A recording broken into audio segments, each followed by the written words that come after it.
It's time for Type 40 Live, the live stream Doctor Who magazine show here on Rumble, X, YouTube, and on Facebook, covering all things Doctor Who from right the way back then, to the right here and the right now, ahead of Time 2, all in front of a live chat full of fellow friends, fans, and companions, just like you. And you don't need both hands or even one hand to take the heart rate of the Doctor Who fandom right now, do you? It's very, very slow.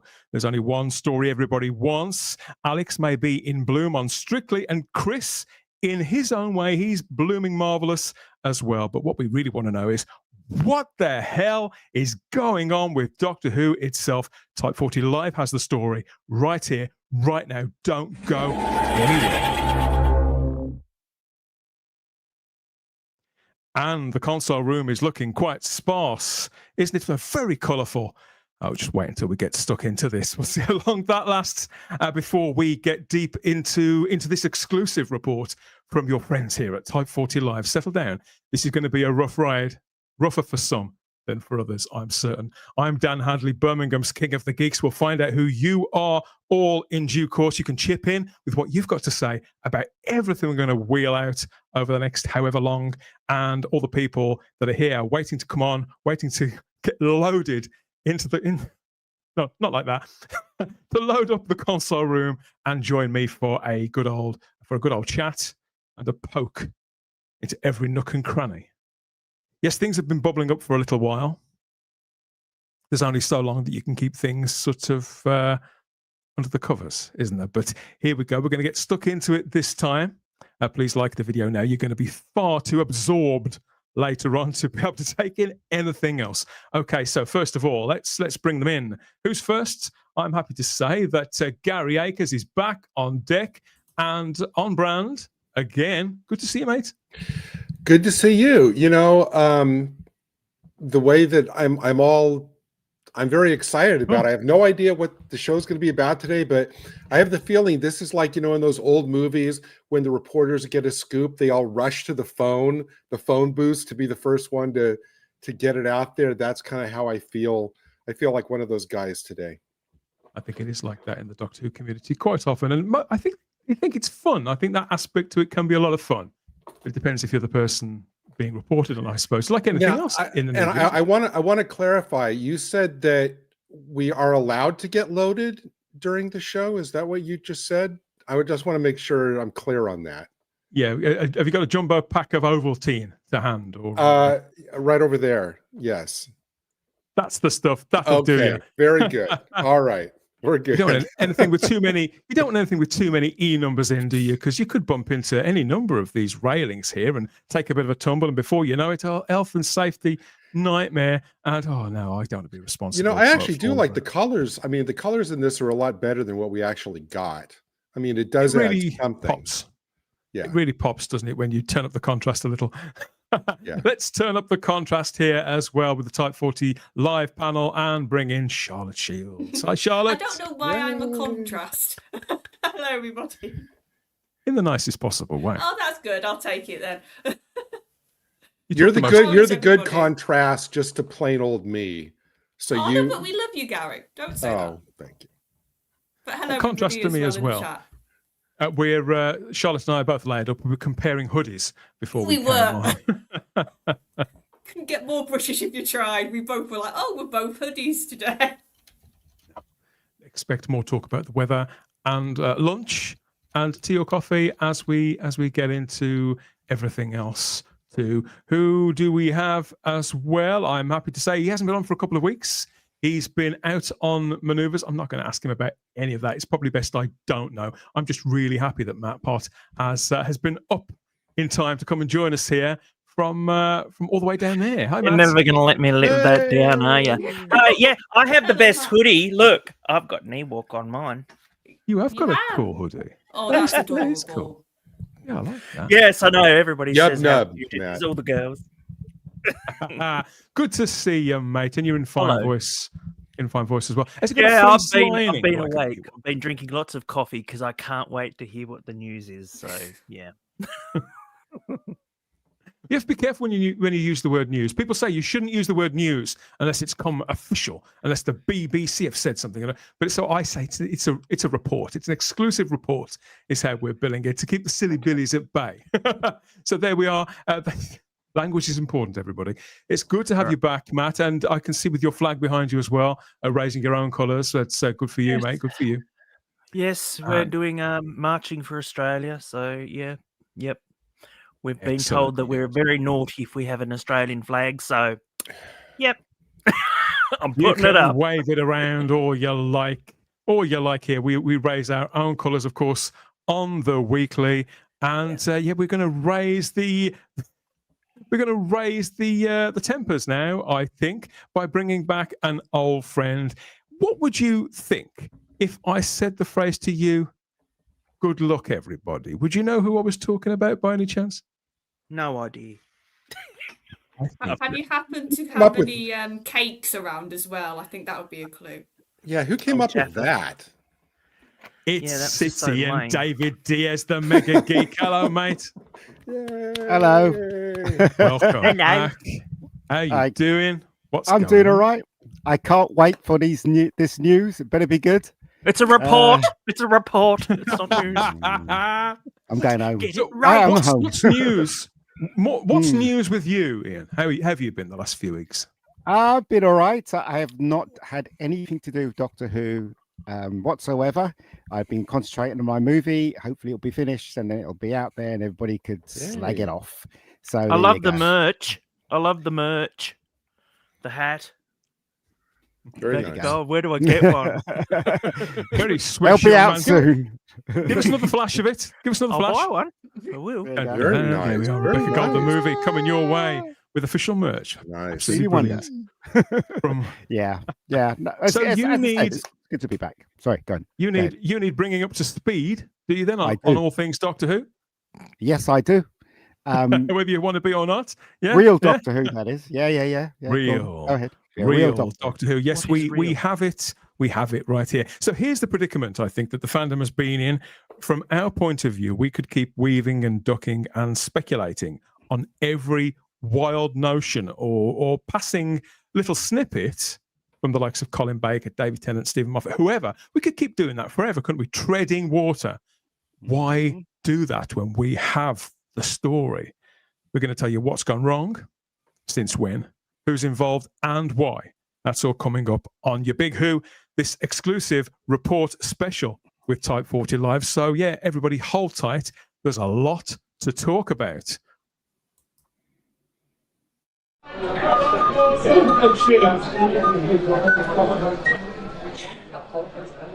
You're watching Type 40.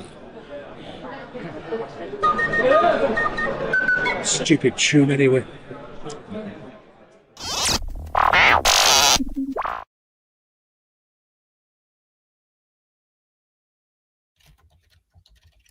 Yeah, it is hard to understand how something like Doctor Who can get into such a mess again so quickly. Obviously, as a fandom, like a lot of fandoms, we can be a trifle entitled. We're fanatics. The clue's in the name, isn't it? And popular culture, even more now than ever, I think, with social media sort of feeding into it as well. Everything, news cycles, they move so quickly. It's all well and good to have Doctor Who icons on Strictly Come Dancing. Good luck, Alex. Obviously, that goes without saying. And to be able to follow them on social media, past and present, if they choose to, they can share whatever they like. That's part of the Doctor Who experience, without a doubt. But what we really want to know is what's happened to the show? Who has done what to Doctor Who and why? I do feel for David Tennant and Billy Piper, they're out on the convention circuit again this weekend, Gary, and there's some amusing pictures that are surfacing, but they're really in a spot, particularly Billy. Everybody's looking to her, and she's a good actress, but she's not that good an actress. She hasn't got a clue what's going on. I think everybody can tell that. So I think, how long can they possibly keep it up for? I'm kind of stunned by this picture. I didn't know that you were allowed to do this during convention photo shoots. I guess you have to know each other pretty well. Whose hand is that on the other side?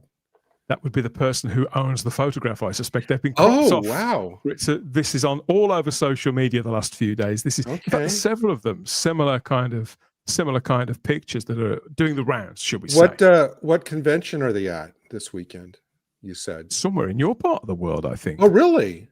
Yeah. Not. LA Con. It's LA Con.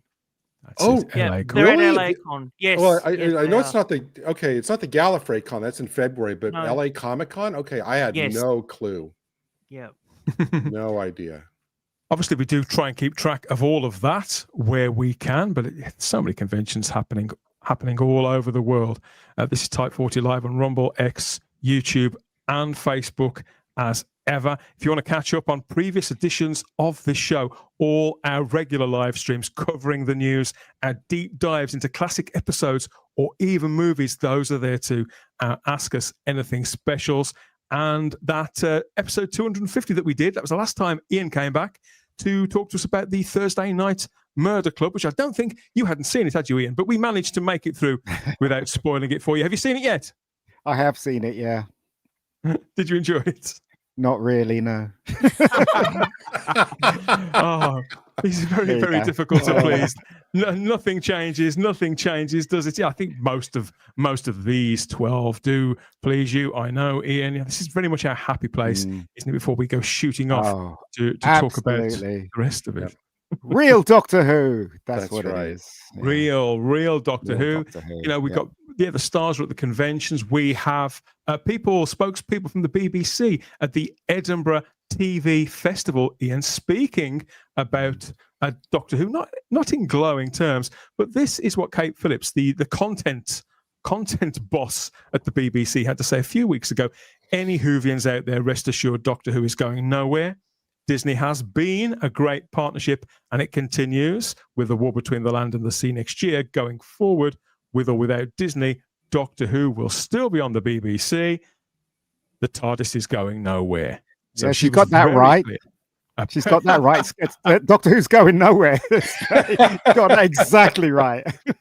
It's gone to the wall, hasn't it? It's gone down the pan, hasn't it? Really, quite literally. And yes, so if you do fancy a trip, if you get caught short, head over to Warmly Waiting Room, and you can relieve yourself. Go to see the good people there at Bristol and Bath Railway Path. Please tell them that Type 40 Live sent you as always. Oh my God.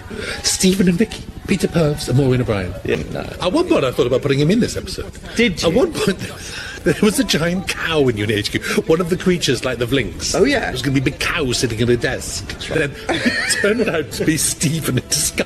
And the things that go through my head, I know. The things you don't ever see that like, he was going to go wham like that. I'm here to fight the Toy Maker. And it would have been much better than that.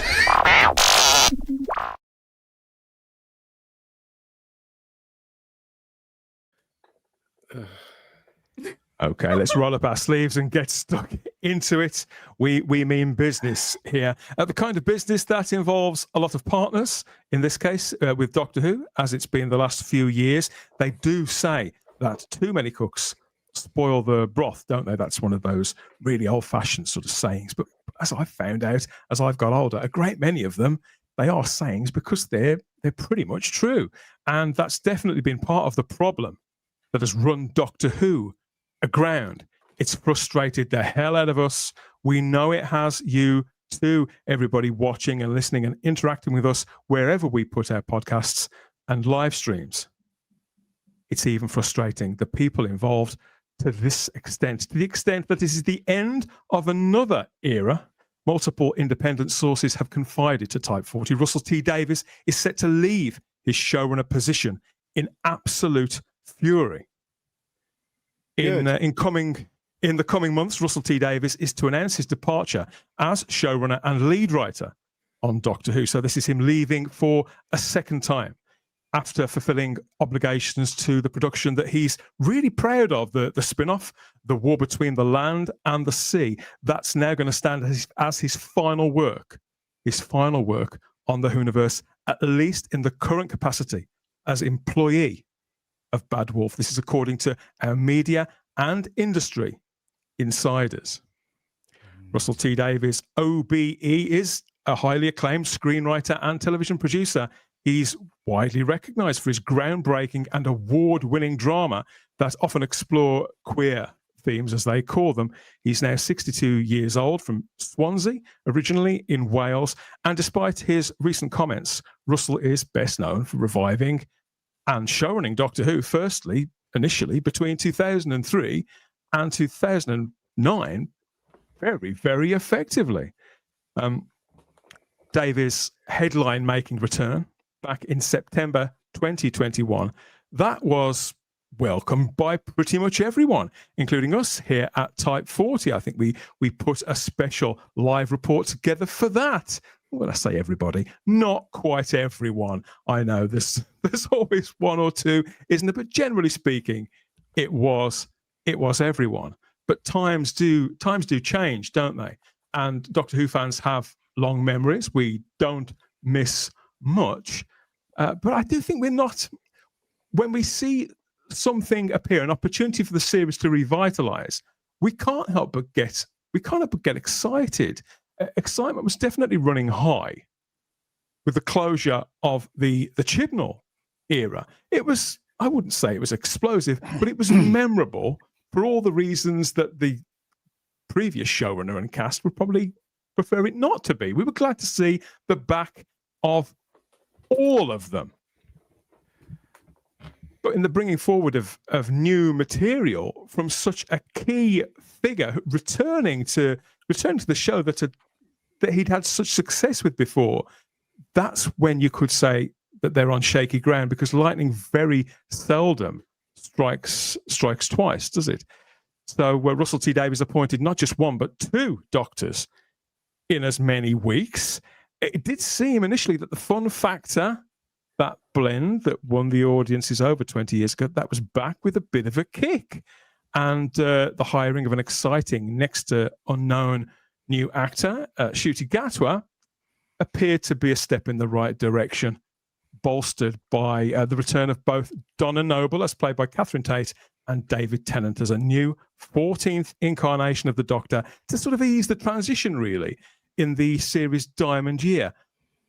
What could possibly go wrong? It turns out that everything went wrong, Gary, didn't it, with hindsight, looking back? Yeah. I think that, when the announcement of his return was met with like such fan adulation, like online and everything, it was like the second coming.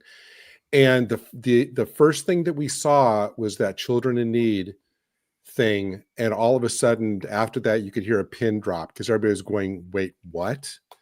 And everybody's heartfelt enthusiasm turned into just shock that that would be the first thing we would get is trashing canon like that so quickly. Minisodes that are attached to charities haven't exactly got a good track record for pleasing people, shall we say, they're usually memorable for all the wrong reasons. So I'd say that this fandom, after initial shock, sort of dusted itself down from that, really, and got on board with the anniversary specials themselves, got behind everybody, because even though there were a few bumps in the road, there was this feeling that everything was quite energized, and that there was a genuine attempt to please people. But that was the last material that you really sat down and watched, wasn't it, Ian, and went with?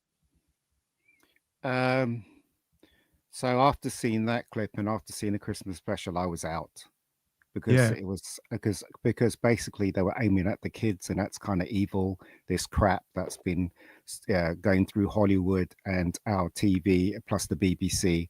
So I will have nothing to do with this version of Doctor Who. I think Russell T should literally jump out of a window now, the twat. It really is. It really has. They have destroyed. They went out the way to destroy Doctor Who. And that's exactly what they did. So I don't give a shit about Russell T, nor do I give a shit about David Tennant and Catherine Tate. They can all fucking jump out of a window too. Seriously. They've destroyed something that's beloved by millions around the world or even billions. Don't know. So they can all go and get A great lost. many people do feel very let down by particularly David Tennant's conduct, don't they? Yeah, look, I'm not going to mince words. Seriously, they can all fuck No. off. Seriously, they really can. Look, if they bring Doctor Who back, and it's going to be under the same management, or it's going to be under the way BBC is, I'm out. I really don't want to know this Doctor Who. I'm happy with Matt Smith and Pertwee and Tom. Basically, this to me is not Doctor Who. None of it.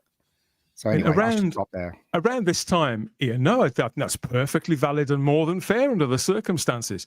Around this time, pretty early in the whole affair, Charlotte, we started to get reports back from people that we know, people who've confided to us in the past. We were starting to get reports back that everything was far from well in relation to BBC Studios' relationship with Disney Plus, the major new partner, the partner that Russell T Davies himself had gone to great lengths to court. And if you remember, around that time, Russell spoke with great pride about the involvement of not just Disney Plus, but the complexity of having a production that was put together by multiple partners. The idea being that it would level up Doctor Who for the global age.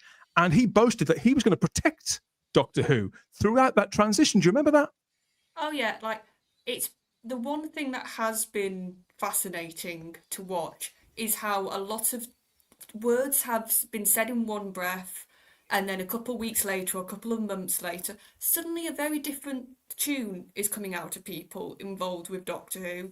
Russell, I think he's almost an unrecognisable man now when you see his recent interview clips, when you see his recent sort of press junkets compared to that initial, like you said, that buzz of being announced as the showrunner, having Disney on board. And here's the other thing. I am not surprised in the slightest that if this is true, we could get this announcement then about him leaving.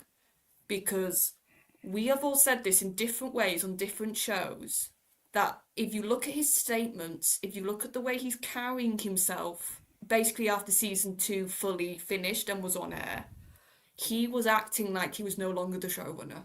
He had this sort of almost dusting his hands of the whole affair. If you think about, we said this when he suddenly wasn't doing the column in Doctor Who magazine, when we were like, Russell, you've got a spin-off coming out, you can still talk about old Who, there's plenty of stuff you can do, but suddenly no, he's walking away from that. Because he failed. That's why he failed. He failed at bringing back Doctor Who. And he lied to us. Yes, what I'm saying is, it was like he was admitting defeat in that early on. Who cares? He destroyed Doctor Who, right? So what can we say? I'm just saying, if you look at the timeline, you can see hints, and that's what I'm saying from an outside perspective, from somebody who's just looking in. He was already acting like he'd left the role to me. Yeah, I guess we're here to talk about that. But seriously, though, I could condense what you just said just now. Russell T lied to us. He lied to us about what he was going to do with Doctor Who. He destroyed Doctor Who with all this crap in it, and it's done. So it's done. I don't know when it's going to come back. I don't know. Or alternatively, it is that he's simply not as clever, as creative, and as wired in to the demands of the industry, particularly on an international level, Ian, as he thinks he is. No, it's nothing to do with any of that stuff. He wanted to put all that crap in the show, just like every show around the world is doing it now. There's this leftist mentality that invaded Doctor Who and destroyed it completely. Look, I know it's not mince words. No, but Ian, in this instance, though, this report isn't actually concerning ideology. This is the mechanics of putting a production together that's fit for purpose. So my feelings about Russell T Davies. Crushing disappointment in this man. He's totally ideologically captured and intellectually compromised is the expression that I used. Absolutely yesterday's man. There's no way he should have taken this job. He should have come back to the show at that kind of level, or certainly not as hands-on as he has been.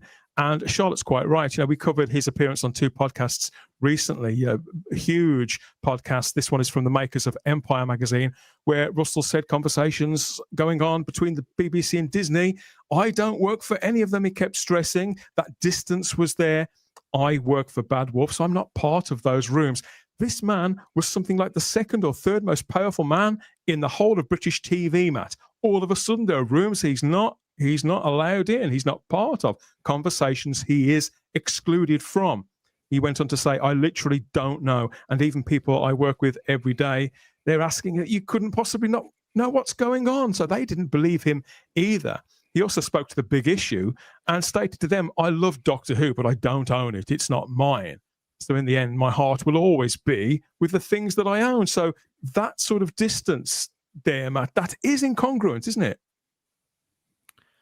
Yeah. Well, when we say left, I'm going to say radical left, right? Because that's what he is. I agree. And also, I hate being right, because when he was announced back, I posed the question. I don't think he realizes how dire Doctor Who was in when he took it over. And everybody just neighed and sayed me and said, oh, yes, he knows what the problems are and everything like that. And he's double, tripled down and quadrupled down. And if you remember, Matt, just before he took the job, he spoke to a magazine and gave this sort of was it a speech? He offered advice to young writers, saying how he was constantly being sent scripts because he was mentoring young writers, and he said, "Oh, I get sent all these scripts, and they're all just full of ideology. There's no story." And so we all thought, quite reasonably, when somebody says that, you think, "Oh, he gets it." But it turns out he didn't get it at all. It's in the modern audience realm, and unfortunately, they don't realise that there's no modern audience. No one is watching this sort of ideology that they're trying to show, and they're not. Sometimes you shouldn't really pander to the fan too much, you know. But to me, I felt we got both. He pandered to the fan, to the and to the old. I mean, by the old fan, I mean by, you know, lots of stuff in the past being brought forward. Oh yeah. Into this ideology, and then he also he sort of gave it to what he had hoped the modern audience would come on board and expect to just lap it up. Now, saying that, they did lap it up. They just didn't watch it. Yeah, that's true. Yeah. That is true. Excellent. Excellent observation. I really want to say that quote you had, the last quote you had up there, absolutely infuriates me, because that is the most hypocritical, disingenuous comment for him to say, "Oh, I love Doctor Who, but it's not mine." Nothing that he did or said in the last few years indicated that he thought he was only just the caretaker of the legacy, that someday would come, he would have to kind of keep it into a certain state to hand off to the next person. This was his absolute ideological playground. He could distort or piss on or ruin whatever he wanted to, and we couldn't do anything about it, as he sat there in those after shows going, well, this is the way it is now, and this is what I think. And for him to go on and say, oh, you know, it's not mine, well, then because it's a failure. That's why he's saying it, Gary. I know, but it just infuriates me. When Ian was mentioning his anger, understandable anger towards everybody involved, I think a great many people do feel that to one degree or another, Matt, because they're in bringing the 60th anniversary about. Yeah, he brought back David Tennant and Catherine Tate. I'm sure it was largely because he liked working with them. We all saw that play out over on Twitter, as it was called then, through the watch-alongs. We all saw that come together. But he tapped into something there for the naughtiest children. he then brought back the diamond logo, which lured certainly me into a bit of a false sense of security. There's the lovely design classic. If that isn't a statement of intent, I don't know what is, Matt. And yet here we are, just a short time later, with it sinking into the mud. All that indignity that's been foisted upon it. It's a false god. It's a false god. To me, I worry, and Dan, whether or not you've got this information, I don't know. And this is the only thing that I'm worried. I'm happy that he is gone. Going, not gone. Going. And that's also another thing. With going, he has left a lot of stuff behind. And unfortunately, I worry, especially with him writing extra scripts, and he has stated as such. Yeah. I worry that some of that may be, because they would have obviously paid for that. I worry that may be an influence or something like that into any other future project. If he is gone, I want him completely and utterly just gone. Not tethered to this project in any way whatsoever. We've already gotten one fantastic thing with Gatwa leaving. If he goes, I want him totally and utterly separate from what goes from now on. I don't want, but that said, I don't want any connection to Russell T Davies involved in this series. And by that, I mean Pete McTeague, Emily, whatever her freaking name is, or any Ben, whatever his freaking name is. A total clean sweep. I want the whole thing cleared. It's gotten so stuck in its own little bubble, and there was none of that in the classic era. And I hate bringing up the classic era because it's involved in this, and I don't want it to be. Also, Matt, Stephen Moffat, he really was. His team there, when they came in, it wasn't what you'd call a radical revolutionary change, but it was a very stark and clear change. Yes. And there was no looking back. Everything about the show gradually morphed over a period of a couple of months at a pace the audience could take. He was so sensitive to the needs, to the tastes of the mainstream audience. And Russell used to have that, and he's somehow he's lost it. But I know what you mean. Tapping into more of this, don't bring anybody else back. But the thing is, look, absolute desperation. The thing is, right, if they bring Doctor Who back and it doesn't matter, right, and the BBC's still in this ideological rubbish, it's still going to be crap. That's why I say Doctor Who is dead. It doesn't matter what they do from this point on. The only way Doctor Who's going to survive is if they retcon the Jodie era and the Ncuti era. That's the only way I'm going to come back, right? Because those eras, right, was not Doctor Who. I don't care what anyone says, right? And even if they did that, and they went back to the BBC still is going to wreck it. What you need is someone. Well, I don't know what to do. I just think it's done. Basically, you've just brought up a really good look at the whole thing, because doesn't Bad Wolf still have that connection with Doctor Who through to a certain degree of contracts and all that? Dan? There's more coming. I've got a lot more to unpack. You'll be pleased to learn. So for anyone just joining us on this special edition of Type 40 Live, our special report, Russell T Davies is to depart his role of showrunner, according to our media and industry insiders. An announcement will be expected in the coming months, but preparations are being made. His version of the series, his vision for the series when returning in 2021 was to put Doctor Who up alongside the likes of Stranger Things, House of the Dragon, Squid Game, to become hot property and binge worthy, synonymous with a particular streaming platform. And again, not a bad idea in itself, but you've got to really know the market. And Russell was out of his depth really, really quickly. He's moved on, or slightly to the side, at least for the time being. his next production is called Tiptoe for Channel 4, which is another kind of human interest drama focusing around gay issues. I think it's set what in a Manchester, surprise. something of that nature. But it was whilst No. Fucking but, surprise. the promotion for that has started already. Could It be stars about a Alan cat and Cumming. dog. You never know. It stars Alan Cumming, believe it or not. You can't. Oh, you couldn't that's a write it, can you? surprise as well. You couldn't write that, could you? Do you know what I mean? Seriously. But the What? first, Oh and my that was the God. first inkling that I got about this story possibly having some legs, because it was whilst promoting that to Total TV Guide a few weeks ago. This is about 4 or 5 weeks ago.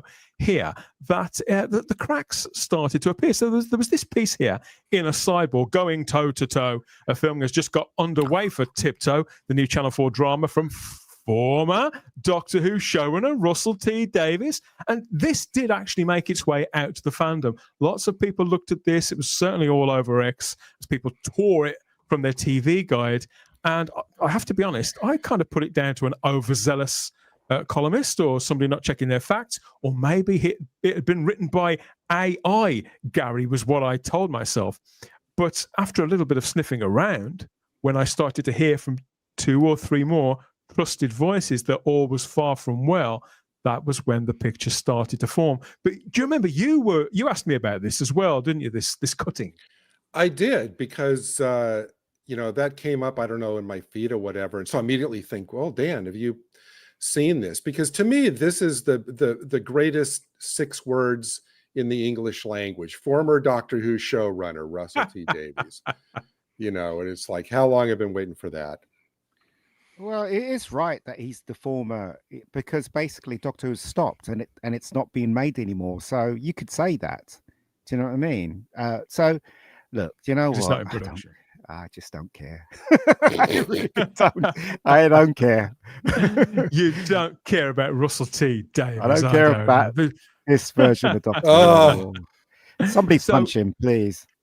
So Seriously. yeah, you're probably wondering, why No. is he, after all that talk, all those plans, Charlotte, why is Russell T Davies leaving this time? Well, He's, reports. Go on, what were you going to say? I was going to say, because he's no longer the glorious showrunner. No, think that's because what- he that's- failed. What is wrong That's with what, you? He that's failed. what I'm saying, Ian. That's literally what I It's the just same- it's the hinted same. at. Use those It's words. the same thing. Failed. He failed. He destroyed Doctor Who. He brought Doctor Who back. Now he's responsible for destroying it deliberately. That's Ian, that's the Ian, man's. You the know me man's, by what you now. It's call it? called sarcasm. Well, I don't. Okay, know. according, Seriously. look, going back to our insiders here at Type 40 Live, Davies is alleged to be embarrassed and frustrating. One insider used the word furious, particularly with Disney's treatment of the war between the land and the sea. That has been viewed as the final straw. The relationship hasn't gone well virtually the entire time the partners have been together. As I say, we were hearing all sorts of talk about choppy waters very soon after the deal had clicked into place from people that we know over in the States. There's no appetite from the BBC, from BBC Studios, I should say, to press matters further, either to stand, despite the words of Kate Phillips there. So that was all quite homely talk about Doctor Who itself, but little of the ambition that Russell T Davies had for the brand. And I think the endorsement that he was looking for from the other partners. So initially, it was a 3-year deal that they'd got in place. That was the thing, with all of the partners to produce what I've always termed as all new Doctor Who, and that was from late 2022 onwards. Disney Plus being obviously the largest carrier, the biggest piece of that puzzle of all the partners. There's Sony, who are largely, they own Bad Wolf. Bad Wolf itself is BBC Studios and BBC One. So all of these different places. But there's believed to have been a further option in that deal to have it extended to 5 years. But Disney decided very early in the arrangement that this wasn't something that was sustainable, that they were going to pursue because of the strained relationships.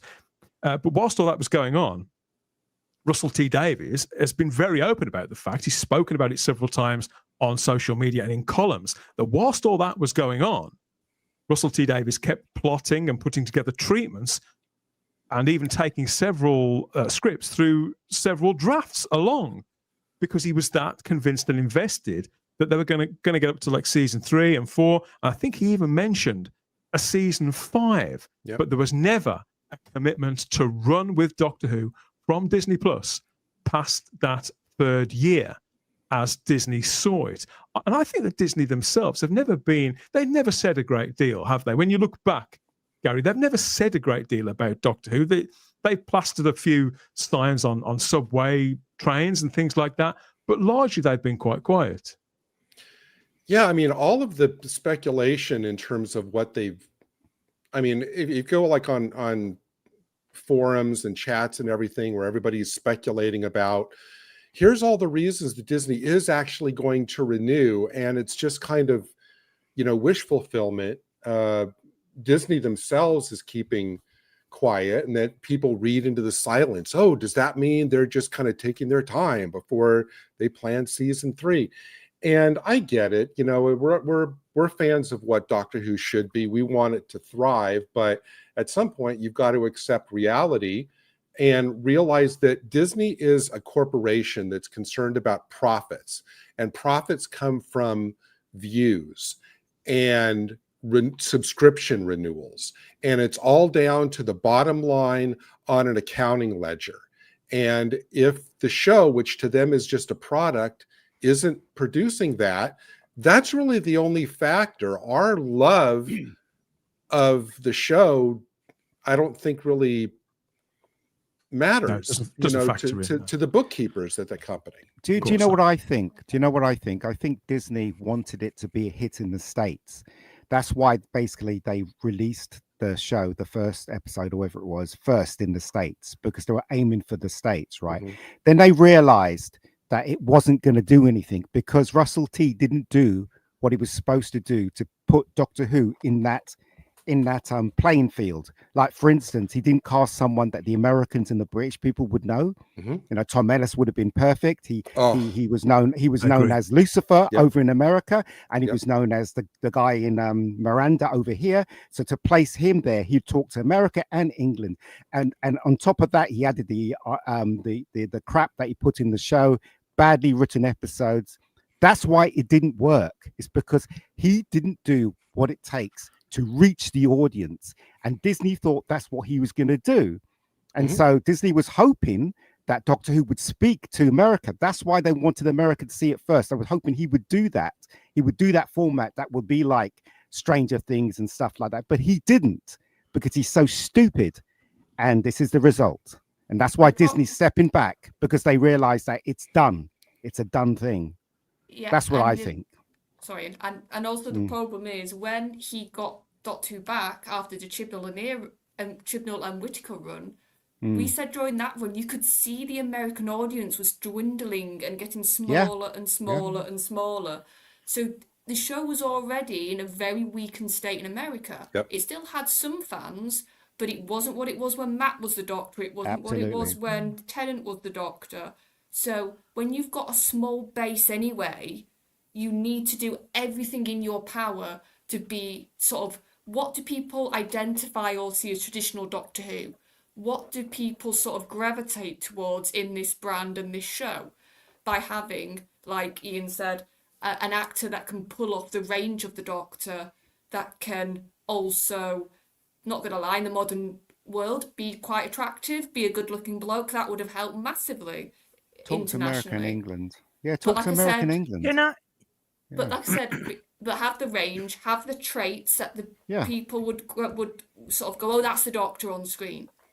And then around that, you needed aliens, you needed scares, you needed adventure, all these things that he did in 2005.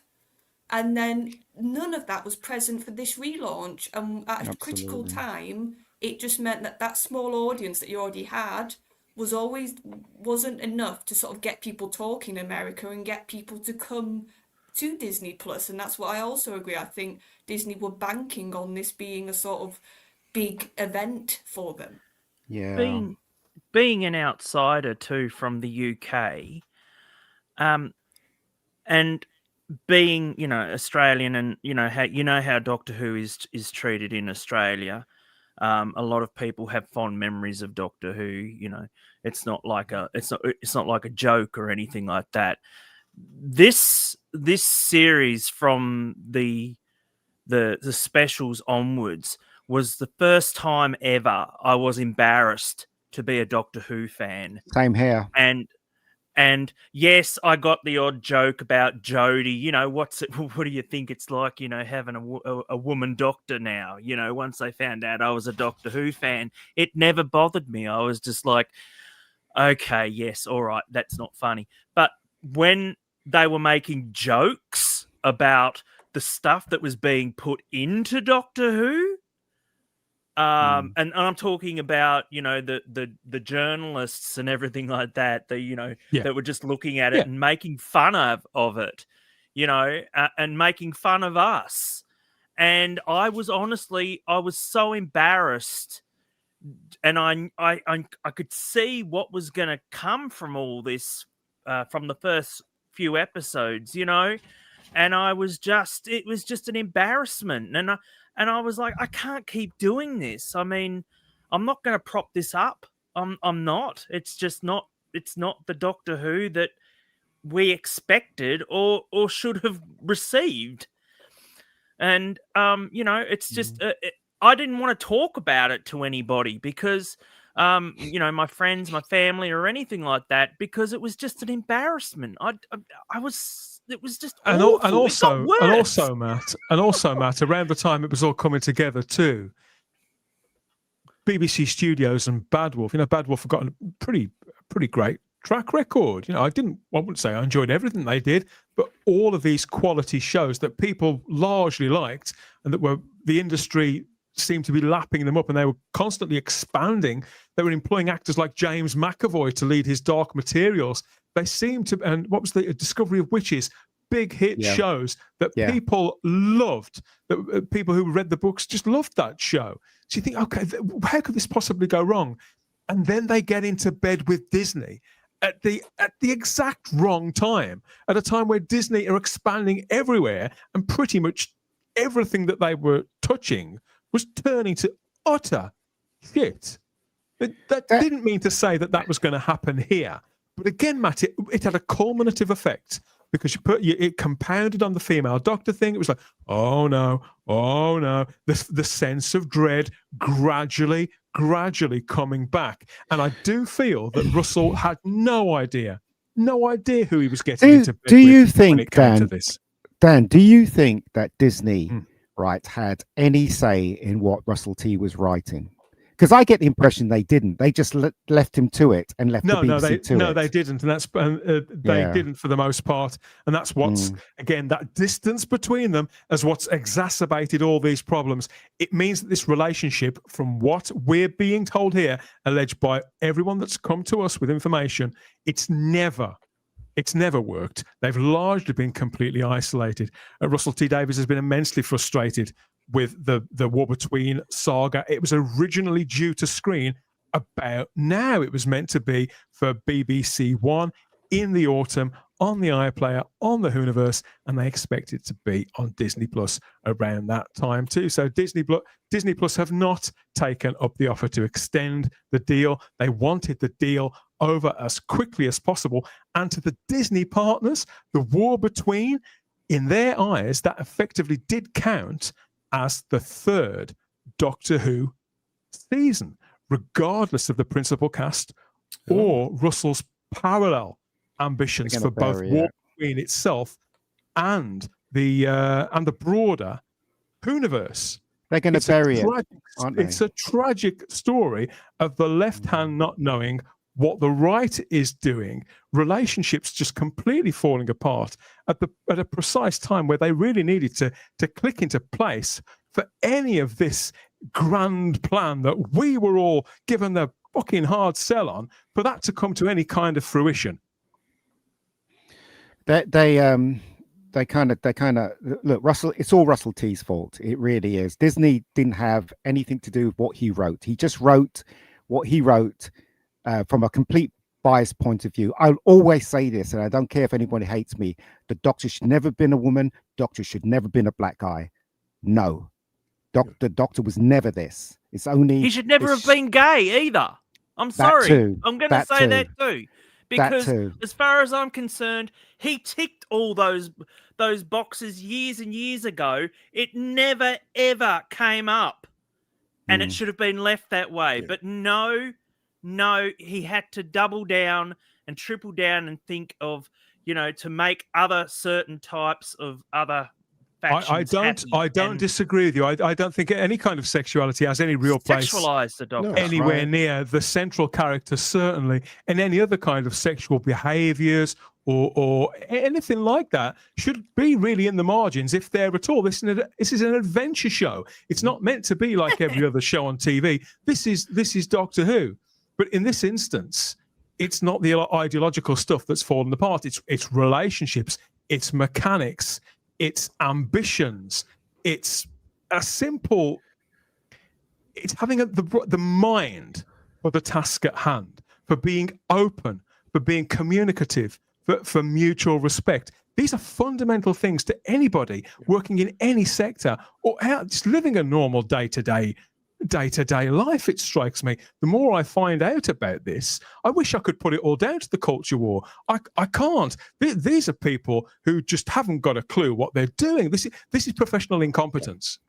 There was a day a while back where you couldn't turn on BBC America at any point in the day, and they were either showing Doctor Who or a commercial for Doctor Who.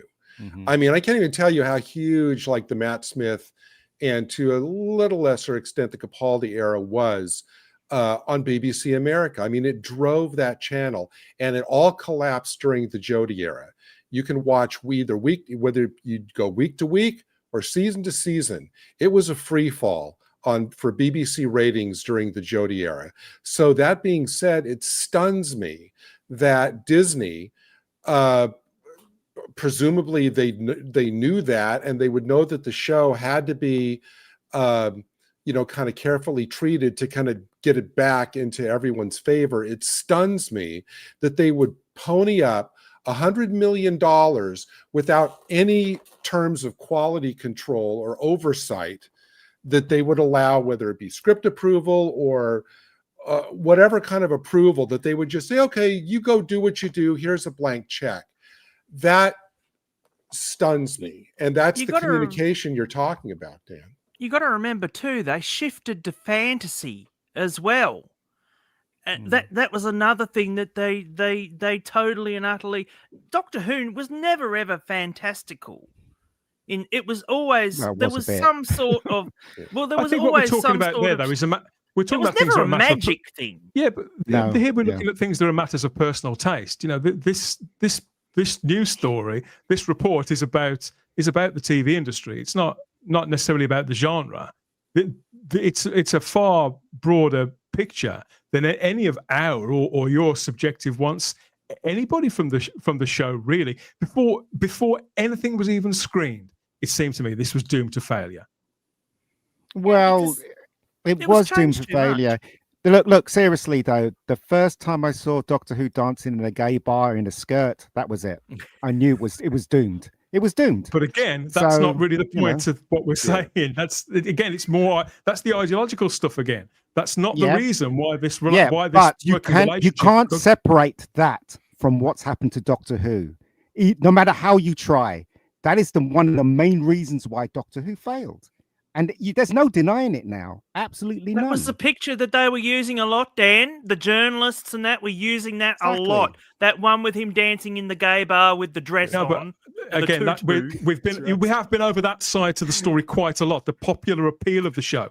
That this is about the business side to it. This is the business mechanics and people at an executive level not being able to communicate, not valuing the property that they had. Yes, of course, that does still exist in that world, but this particular conversation, this information doesn't really line up with it. Yeah, Disney doesn't really own Doctor Who. BBC owns it, right? They put money into it, right?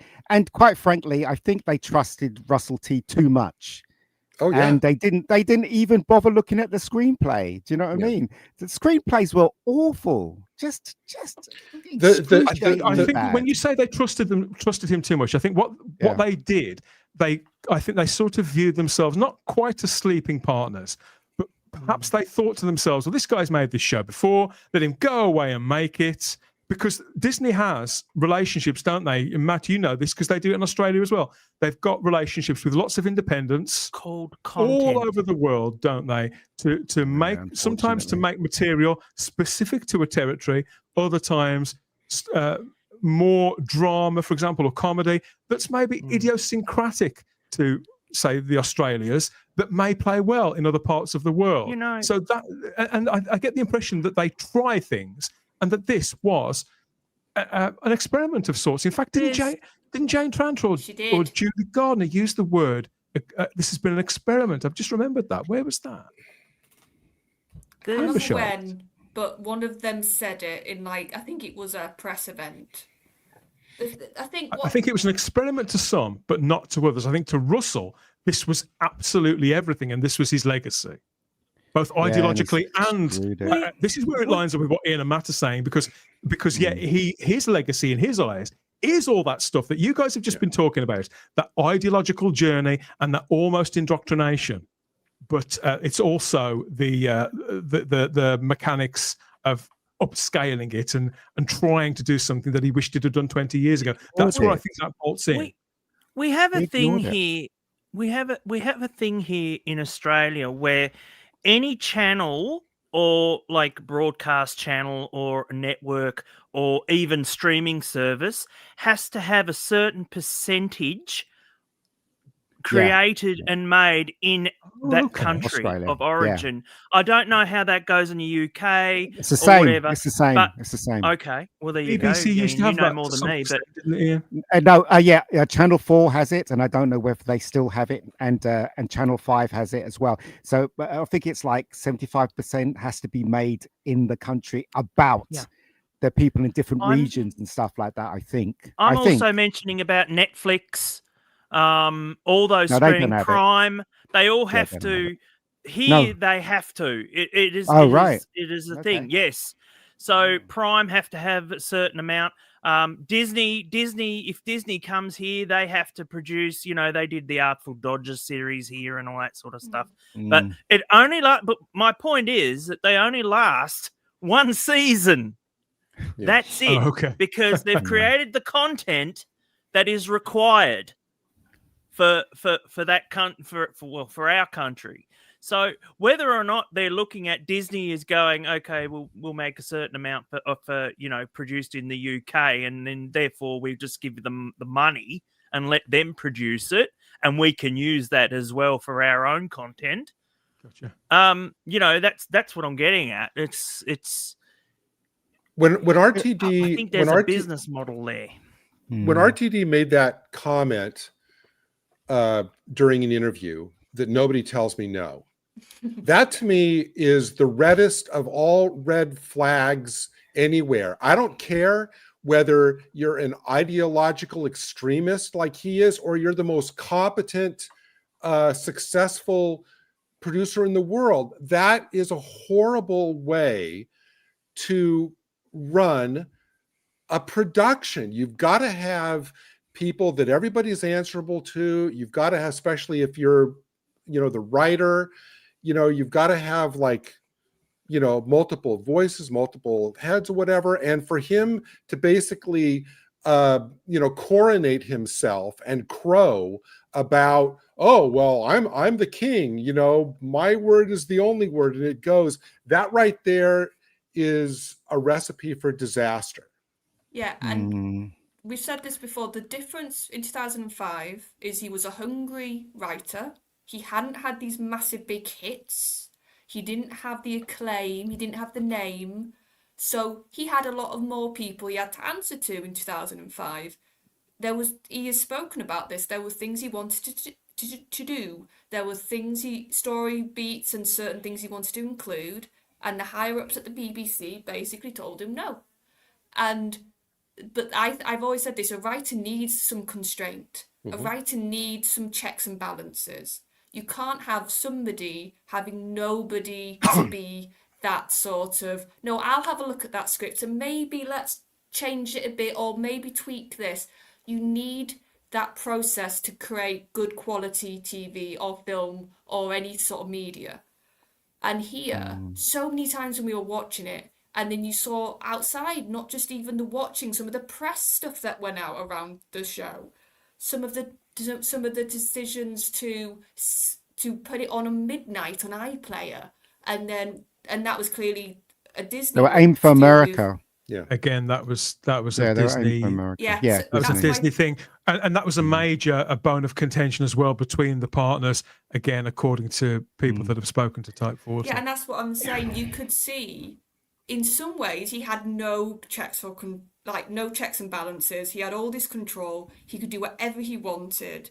So the quality of the script suffered massively because of that. But then in other instances, you could see he was actually having to answer to these big partners that were now involved. And in those ways, it was actually really damaging some of the rollout. So it was this weird mixture of stuff going on. You could see, to turn it back to this point of the Disney partnership, he was sort of being pulled in some ways to stuff he didn't want to do, but then he could do whatever he wanted. And that was just not good.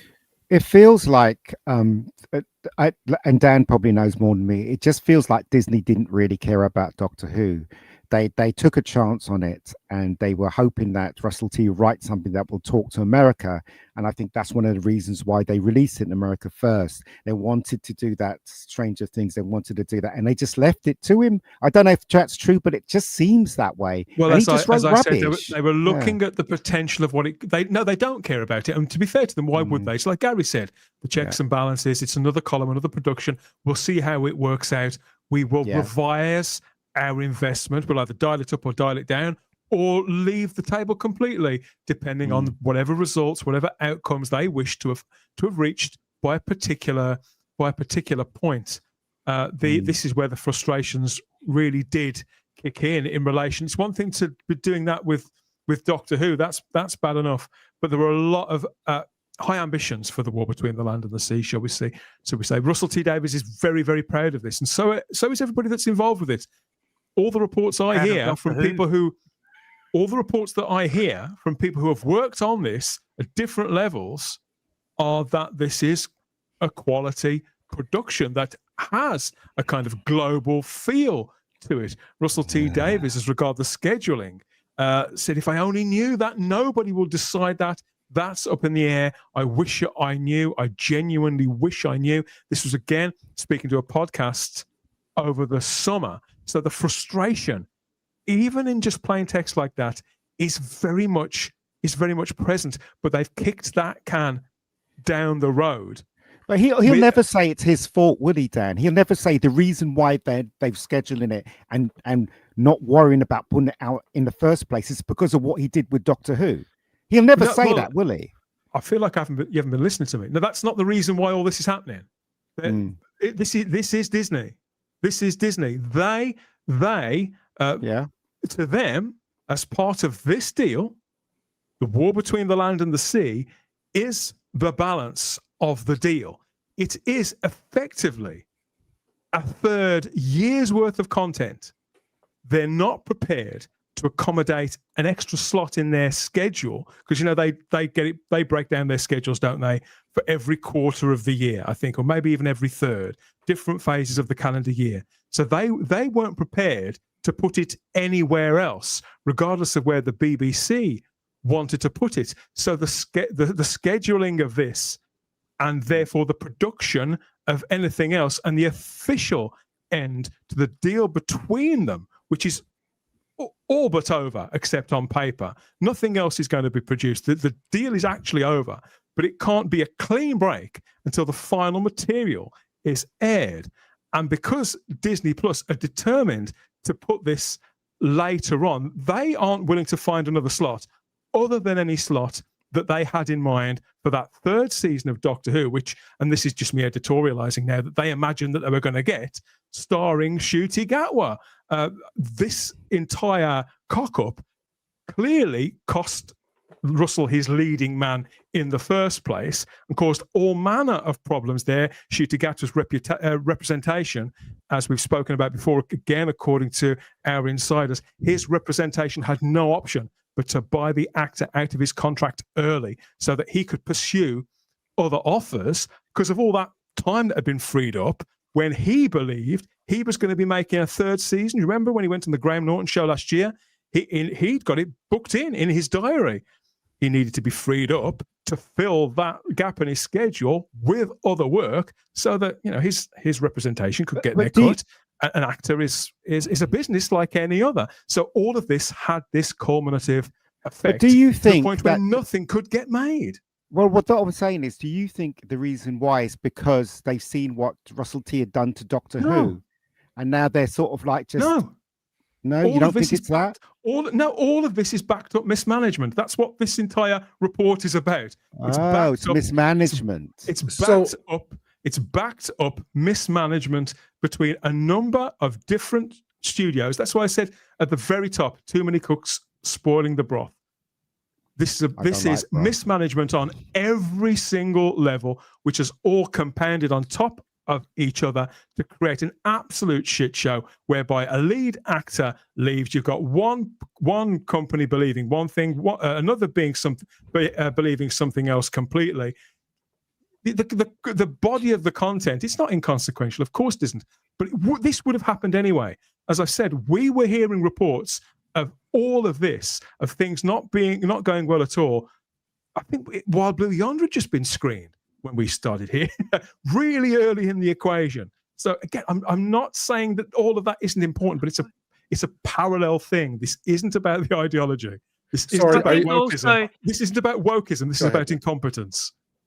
Gary, are you following what I'm saying here? Yeah, really quick. I'll be quick because I want to hear what Matt's going to say. But so are you saying that because they de facto considered, I call it the fish show, the third season, that they don't feel any pressure to air it until like the same time of year that they aired seasons 1 and 2?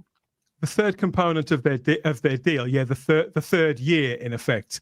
I mean, I couldn't possibly say as to what they thought, how much they'd looked at paper. Well, I would have thought that scripts would have had different. I don't know, but certainly in their head, to accommodate one block of content from this deal per year was all they were prepared to. I'm confused, right? So what you're saying is that it's the incompetence of the organization of Disney, Bad Wolf, and the BBC. So is this a fact, Dan? Or is this an assumption? Like I've said the entire time I've been talking, this is according to our insiders in the industry and in the media. Right. Okay. All right. So, well, if it is, then I find it hard to believe that Disney would be that incompetent because they do run a kind of tight ship, don't they, with their stuff? So I don't know. Ian, think about it. This wasn't there wasn't one of their shows. Technically, they put that is true too. Yeah, that's true. That's very true. It was all Bad Wolf and Russell and BBC. Yeah. They were the ones on the ground filming it. They were the ones writing it. They were the ones casting it. If all of those things are sort of going separate from them, and they're sort of this like high in the sky almost person up here and everything's down here, when I'm thinking about scheduling and how they talk, and that's what Dan's talking about, it's this idea of having all these different things going at once, but none of them working together. None of them communicating and maybe they just don't care about it, Charlotte. Maybe they just don't give a shit about it. I don't know. Maybe they're used to their partners on. Maybe they're used to their partners on other properties in maybe France or Mexico or Australia, being a bit more aware of what that global stage was. Yeah, you might be right there. I don't know.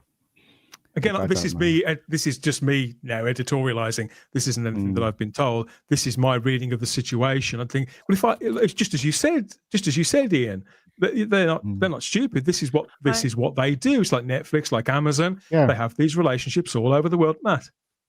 I think the mismanagement started very early on, and the wheels started falling off when we could see something happening. Very like from the first series, Millie leaving, all that sort of thing. Prime example. It was just that sort of.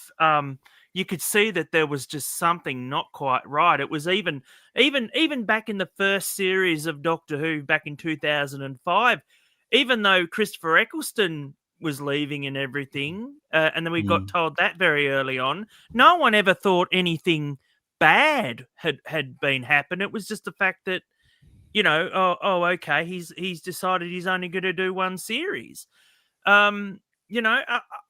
But whereas because we've already been bitten once, everything that's happened ever since then, whenever anything is announced or not announced, I should say, and is leaked to the papers or whatever, we're going, what the hell is going on there? What are they thinking when they're doing this sort of... Also, Matt, who hires an actor to lead any big drama, but never mind something with the potential reach and revenue of Doctor Who? Who hires an actor who has still got another 4 months left to shoot on his previous job and try and get him to balance the two? Now, apparently Sex Education season 4 did overrun, but there was an overlap anyway before they started. They knew it was tight. Was this really a chance worth taking for this guy? Really? Yeah. I'd argue that it wasn't. Sorry, and also you've got to think, according to Russell, and I'll say it in those words precisely, Shooty was the last one in the audition room. Mm-hmm. Shooty apparently stole it in like the last day, and they'd had other auditions before, and there was even rumblings, and I don't know if even Russell had said something to this effect. Correct me if I'm wrong, chat or you guys. That there was somebody else in mind for the role. Yeah, there was. And that Shooty basically snatched it. I think Bollocks. Russell said this in an interview. But even if you, like I said, you said before, Russell does tell lies very easily. But even if you think about the process here, you're telling me there wasn't any other good auditions than Shooty? That you could have gone, well, there's other people who have just given good auditions or even better possibly, but we're going to go with the guy that's not available. No, we're going to go with the guy that's gay. That's what they decided to do. Infatuation makes he decided to go with it. Right, there's no way that he was better than all the rest of them that came in. This guy can't act. Yeah. He can't act. I'm sorry. I mean, you know as well as I do, there are a lot of gay actors around. And they some really good ones as well. Just like actors of any other orientation, some are better than others. Yeah. But I don't know. Again, I've only ever seen Shooty play Doctor Who. I've never seen Sex Education. And after this, I don't plan on watching Sex Education. Let's put it this way. Well, one other thing, Dan, if I'm processing what I'm hearing you say correctly, is that it seems like the terminology also added to the confusion, and by that I mean the War Between the Land and Sea was always couched as a spin-off, even though it was part of the 26 episodes that made up the Disney order. Everybody, unless I'm wrong, always referred to it as a spin-off. Now, spin-off to me means from but not part of the parent show. And now apparently Disney that's not the way they saw it, if I'm hearing correctly. It's like they saw these 5 episodes as the 3rd season of the main show, when everybody else was hearing spin-off means I don't know if that means I don't know if that means literally. Because again, my information only goes up to a certain point. But I'd say that looking at the information that we do have, how they're treating it, this sort of no urgency whatsoever to slot it in here or there. There was no urgency to pursue, to talk about potentially extending a deal. It's as if to them, that whilst Russell has been focused on the ambitions for the Whoniverse and writing as much as he possibly could, because he's a very creative guy, whether we like what he's doing or not. He's a very creative man. Goes from, he doesn't waste any time, goes from project to project to project. All of that may have been true, but to Disney Plus, all they know is they go by years. They go by blocks, those quarters of a calendar year, and how many years of as a deal left to run.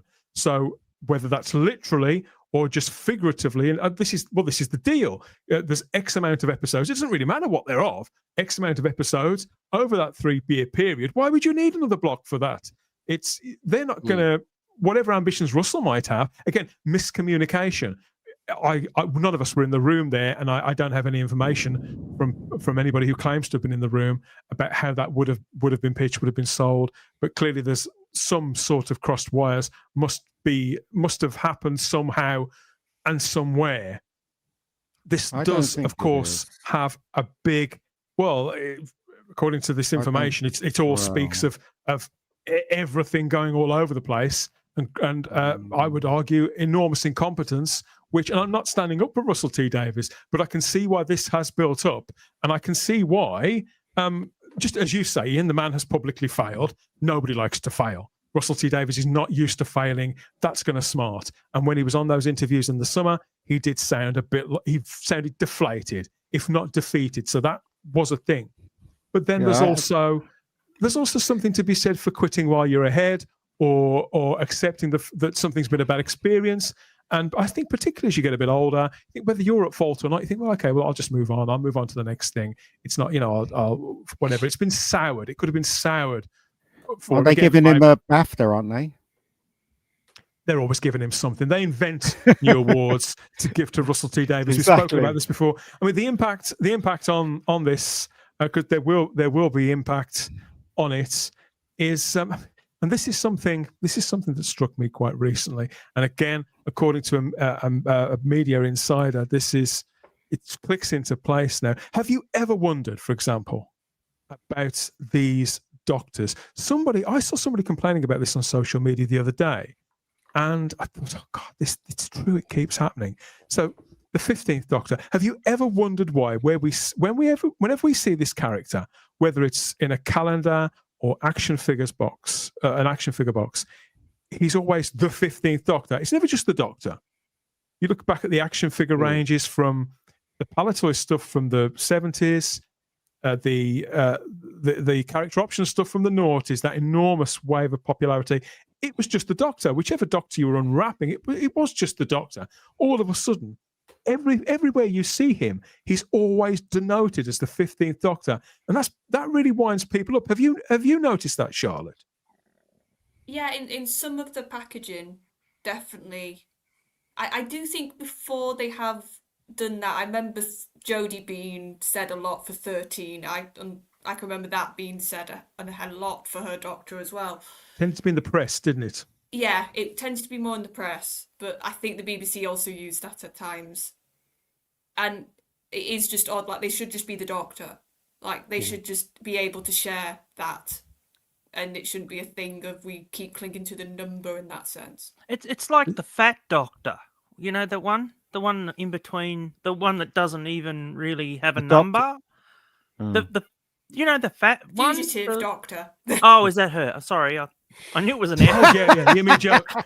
You mean Joe Martin as the fugitive? Yeah, that one. Well, I thought she was known as the Fat Doctor. You're the War Doctor, meet the Fat Doctor. My next door neighbour. Program on Channel 4 where somebody inspects your stools and gives you nutritional advice. Go on, yes, Matt, carry on. No, I was just saying because look, she's not the Doctor. Doctor. There are too many doctors. There are way too many doctors. It's gotten to the point where it's a joke. None of this is Doctor Who. No, I know. And the when the Doctors get announced, it was always something special. But now, if they were to say this is the new Doctor, they'd be saying, "Oh, what number's he?" You know. Yeah. So it's sort of ruined that magic. And I just. Well, and Matt, and to that point, I think not only that, I think one of the things that I think has done a serious amount of the damage, if you think about it, in the last 2.5 years, we've had 5 Doctors. So you include the tail end of Jodie's run, then it goes to Tennant and to Ncuti, and we get the Fugitive Doctor, and now we have whatever Billy is. 5 Doctors basically in a time span of about 2.5 years. That's just too much. I mean, the show can't, everybody likes to say, oh, the show's about change, but that kind of constant turnover so quickly, where nobody can nobody can find roots in the show. Like Tom Baker was the Doctor for a generation. He was on there 7 years. And so that, you take root in that. But now when you have 5 people playing the character in 2.5 years, I don't think the show, can take that much change in that short a time. Because they were lost. They didn't know what they were doing. So they were just grasping at straws. That's why there's so much crap in those last 2. Well, this is where the final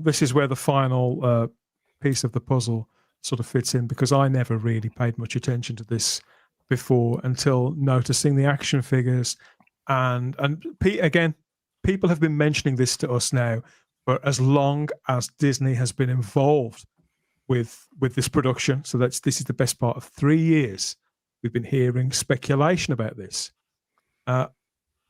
According to, again, sources, dependable sources, next to impeccable hit rates from the people who speak to us here at Type 40, according to them, the conclusion of the Disney deal, Disney will retain their rights to not just the 2 series that have been made with them to stream them globally, but they also retain the rights to the characters of the 15th Doctor and indeed the 14th Doctor. They can have them. yeah. They can have them. They can have them and add them to their Ncuti? Star Wars collection of Rey and all them. They can just keep that. I'm quite happy really with good that. news. That's really good news. That doesn't mean that Disney will continue to stream those shows. They don't stream lots of shows that they've made. For example, with Lucasfilm, they completely memory hold the Willow show. They could do that with this. But should they choose to, no holes with according to our sources, they will hold the rights to stream those, and they will retain rights to the characters, specifically of the 14th and the 15th Doctors, which again, it's speculated that is why we get them differentiated so much in associated media and press, because technically, legally, allegedly, they are, as intellectual properties, different characters. Good. So basically, they're walled off. They're walled off from the rest of the franchise. Then, if like BBC brings it back or does anything, whatever, these 2 characters are basically walled off. Oh, that's great news. Is that what you're saying? Yeah. The conclusion. I mean, that's a distinct possibility, isn't it? I mean, apparently key characters that have been originated as part of the production, the co-production, are also included. So people like Conrad, remember Conrad, the far right podcaster, Maestro, the whatever that person was, I don't know. Maurice Gibbons, do you remember him riding around on his Segway? And maybe even, again, I don't know this for certain, but maybe even Ruby Sunday. I don't know. I haven't got any further information about this, but I've been told by people I know are connected with licensing that this is the reason why he's always the 15th Doctor, because Disney will retain the rights to all of the material and characters created as part of the co-production, according to our sources. Whereas, obviously, you've got characters like Sutek, for example. Where is he? Sutek, Kate Stewart, people like that. Characters like that. Russell's own Donna Noble. Those characters won't be included because they were created as part of earlier productions, and the rights would be owned by each writer, by Russell or by Chris Chibnall. You know, so that would be case just as normal. So just because that Jodie also- showed up in that last episode doesn't mean that she's part of Disney now. Right. No, she was just We can't lose her. So that also means they can't do anything with Billy because Shooty, we regenerated technically, if you were to watch the screen, into her. That's the Billy Piper thing. It's another question entirely. Okay. That was literally, as I think I spoke about this a couple of weeks ago. Again, everybody that's spoken to us about this, and some are more informed than others. As every account that we've got, that was literally thrown together one afternoon. Billy Piper is not contracted for so much as a single episode from this moment onward. It was all done according to our sources on a kind of, it's mates rates. We'll do this as a favor one afternoon to get a mate out of a bind, which I said half joking at the time when we did the reaction show, but apparently that is actually the truth, according to the people that have been speaking to us. I mean, this obviously demarks those incarnations as separate characters, and therefore the property of Disney. That means that they wouldn't be allowed to reappear should Amazon take it. I don't know how it would work with the BBC, but if they enter into another co-production deal, which apparently that was the initial hope, they were shopping it round, then that couldn't happen. I mean, you could say this is going to work out. If you're a fan of David Tennant, this is going to work out fine. He's got 2 other incarnations of the character he can play at any time. There's going to be no shortage of David Tennant. But it would mean that any return to the character of the Doctor from Ncuti Gatwa, it would mean that is, cost prohibitive, next to impossible.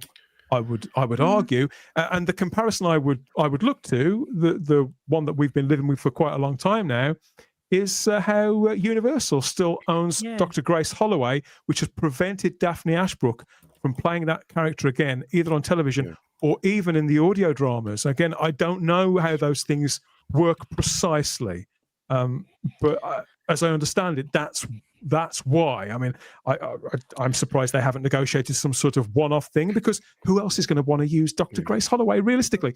But seemingly, she hasn't played it for 30 years, so there must be some truth to it.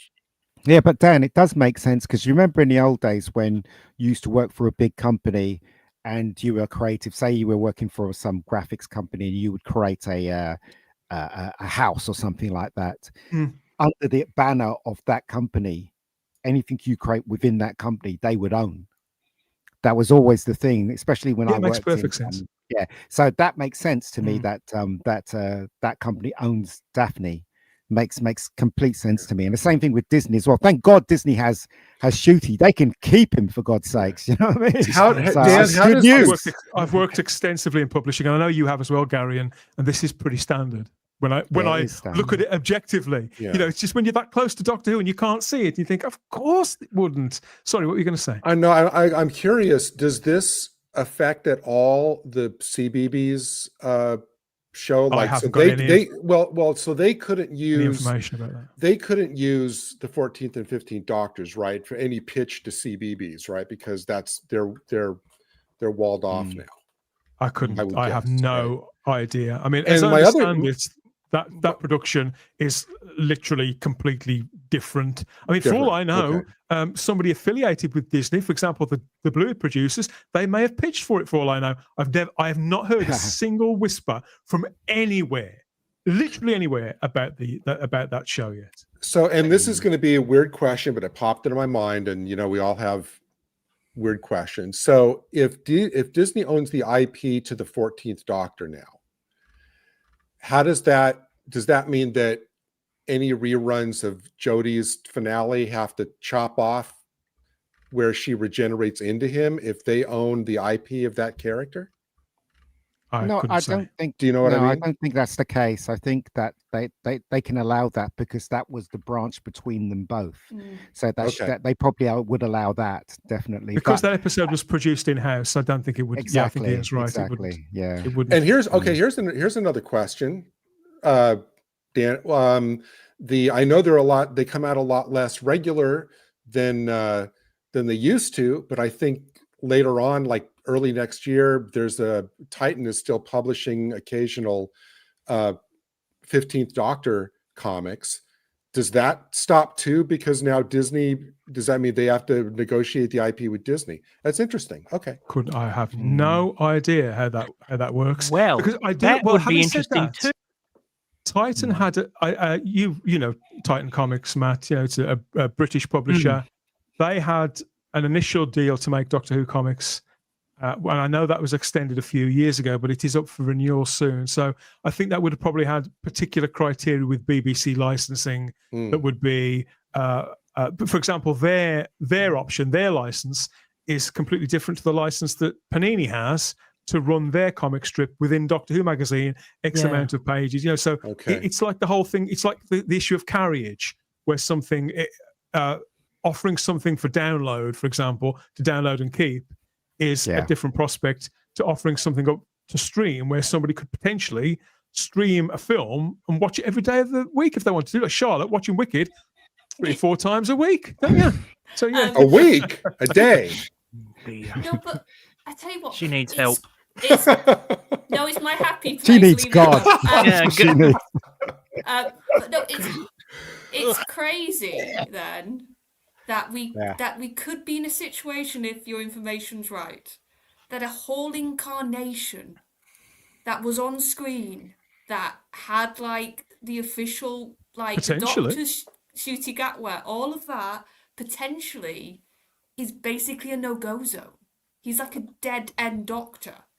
And two of them. And did the partners know that when they entered into the arrangement? This is something that we'll probably never know. Yeah. Did they know that when they entered into the arrangement? Probably. Who can say? Maybe it could have been some sort of licensing deal for all I know. But all I have is just this sort of blocks this information. But it has made me wonder: could this explain too why, despite the fact, because this niggled me a little.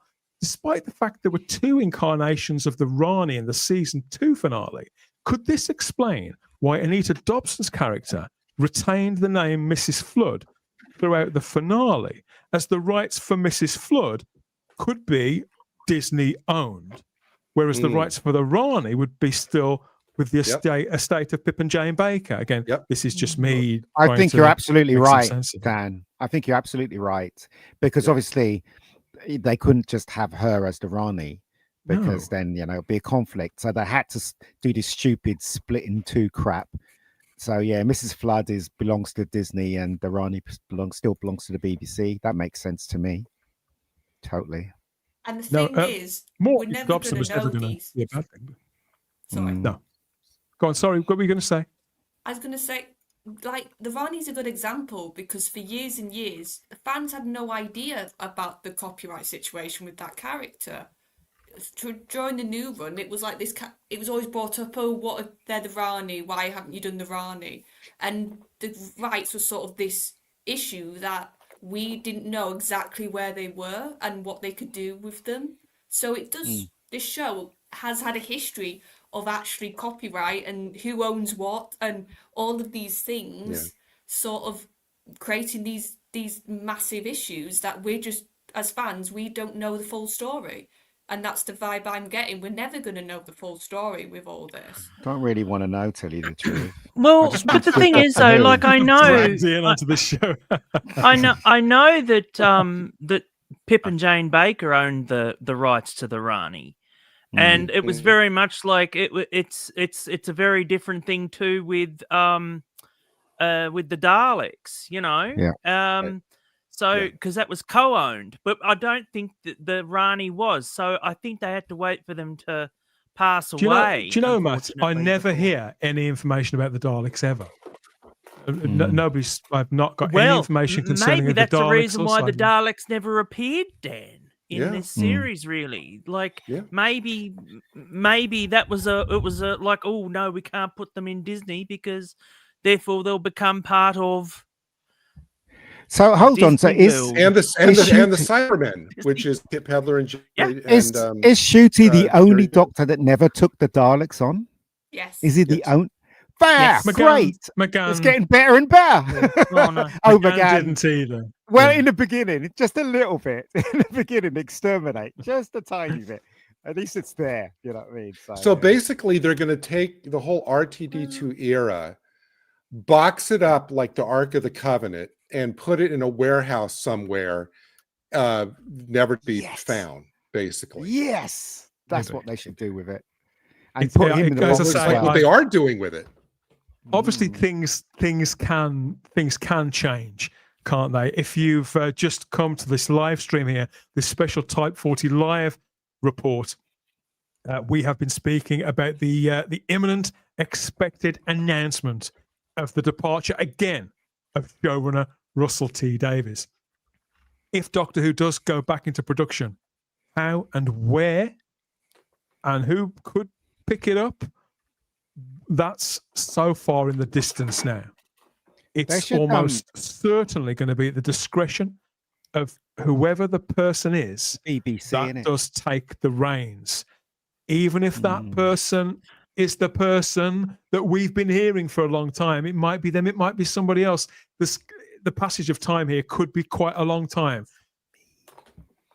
That, I suspect, will be largely on them, and anything concerning Billy Piper's involvement from earlier in the year. You know, I don't think we're likely to get. Look, if I were them, I wouldn't even go back to it. I would just leave it and power away from it as much as possible. But according to sources speaking to Type 40, Billy Piper is not under contract currently. It could go absolutely anywhere. Go back to Bacaldi. That's what we should do when we come back. Go back to Bacaldi, because the Jodie destroyed canon, and I hate that. So just go back to Bacaldi and start from there, in my opinion. But hey, I'm not the showrunner, so there you go. Whoever, I mean, this is a conversation for another time, but whoever could pick it up, or what form it may take, in light of the information that we've received in the last couple of weeks from multiple independent sources of people that we trust, it's highly unlikely, given the strained relations across the board, and apparently Russell is furious about this, not in a good place about it at all. It's highly unlikely that Russell's season 3 scripts would survive any transition period that could come in the next few years, which obviously that would also push any production period along as well, starting from literally the ground up. So we're in a situation once again where anything could happen. We have people watching. Does Disney own those scripts? Sorry, Ian. I wouldn't have thought so. Russell would own anything that he'd written, I would imagine. Yeah, we've got a lot of comments. We've been talking longer than I thought we would about this topic. So I'm very conscious of the fact that we have people in the live chat there on YouTube, Rumble, Facebook, and X eager to chip in. So we should go and see what some of them have to say about all of this. Our special report here at Type 40 Live concerning Russell T Davies. I think we could need to wet our whistle before we do that. So why don't we take a short Type 40 Live Doctor Who ad break for some golden faces and golden voices to flog us all manner of tat in telly times past. Check it out. We'll be back in a couple of minutes.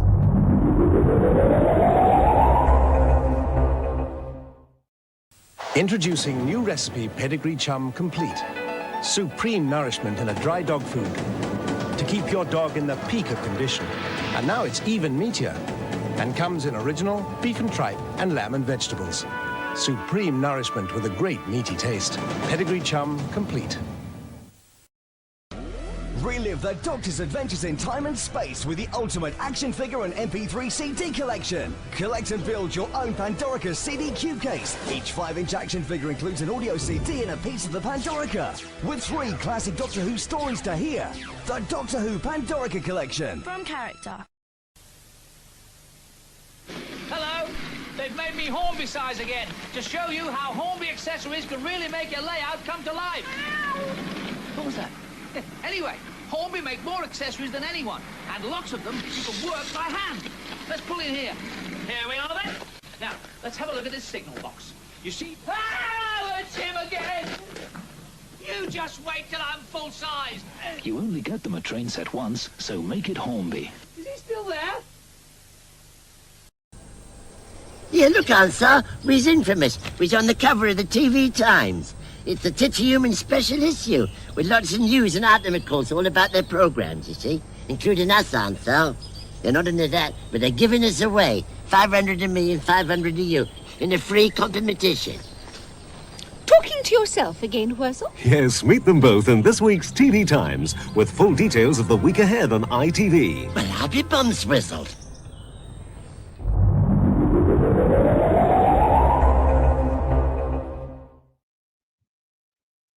Welcome back to Type 40 Live, YouTube, Rumble, Facebook, X. Here we are. Here we've been with our exclusive special report on the current state of Doctor Who. The who's, the where's, the how's, the what's. Not much in the way of long-term answers or predictions this time. But I hope you've had a stiff drink to hand.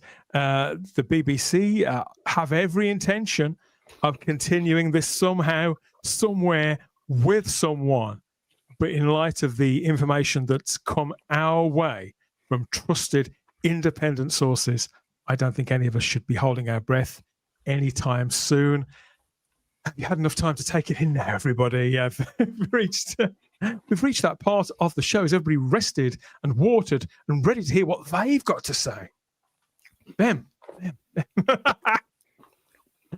Go. Yeah, point wherever. Everybody point in different directions. Let's go check them out. Okay, we're there. We're there. Where? There. That door there.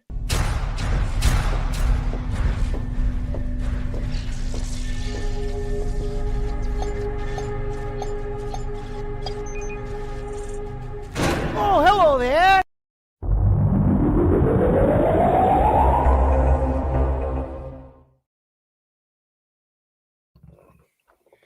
Thank you for your patience, everybody, all our friends, fans and companions out there. Thank you for being patient. I hope you understand this is a big show and loads to talk about here at the Big Who. Okay, so what have we got and who have we got?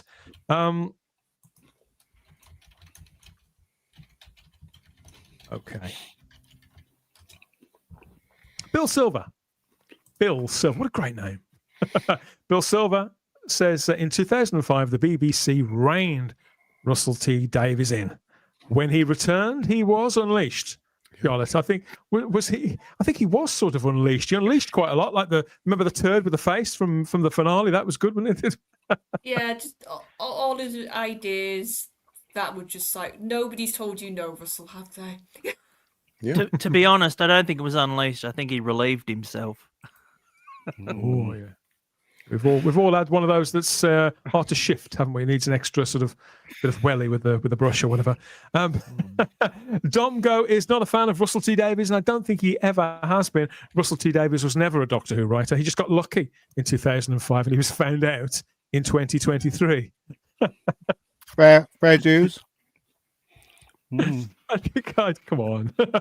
Well, But, no. yeah, if you- I think that the previous the previous series that he did has been put under the microscope now more than before. So, and the people have realized that, this isn't quite as good as what I remember it as, because they were happy to gloss over that at the time.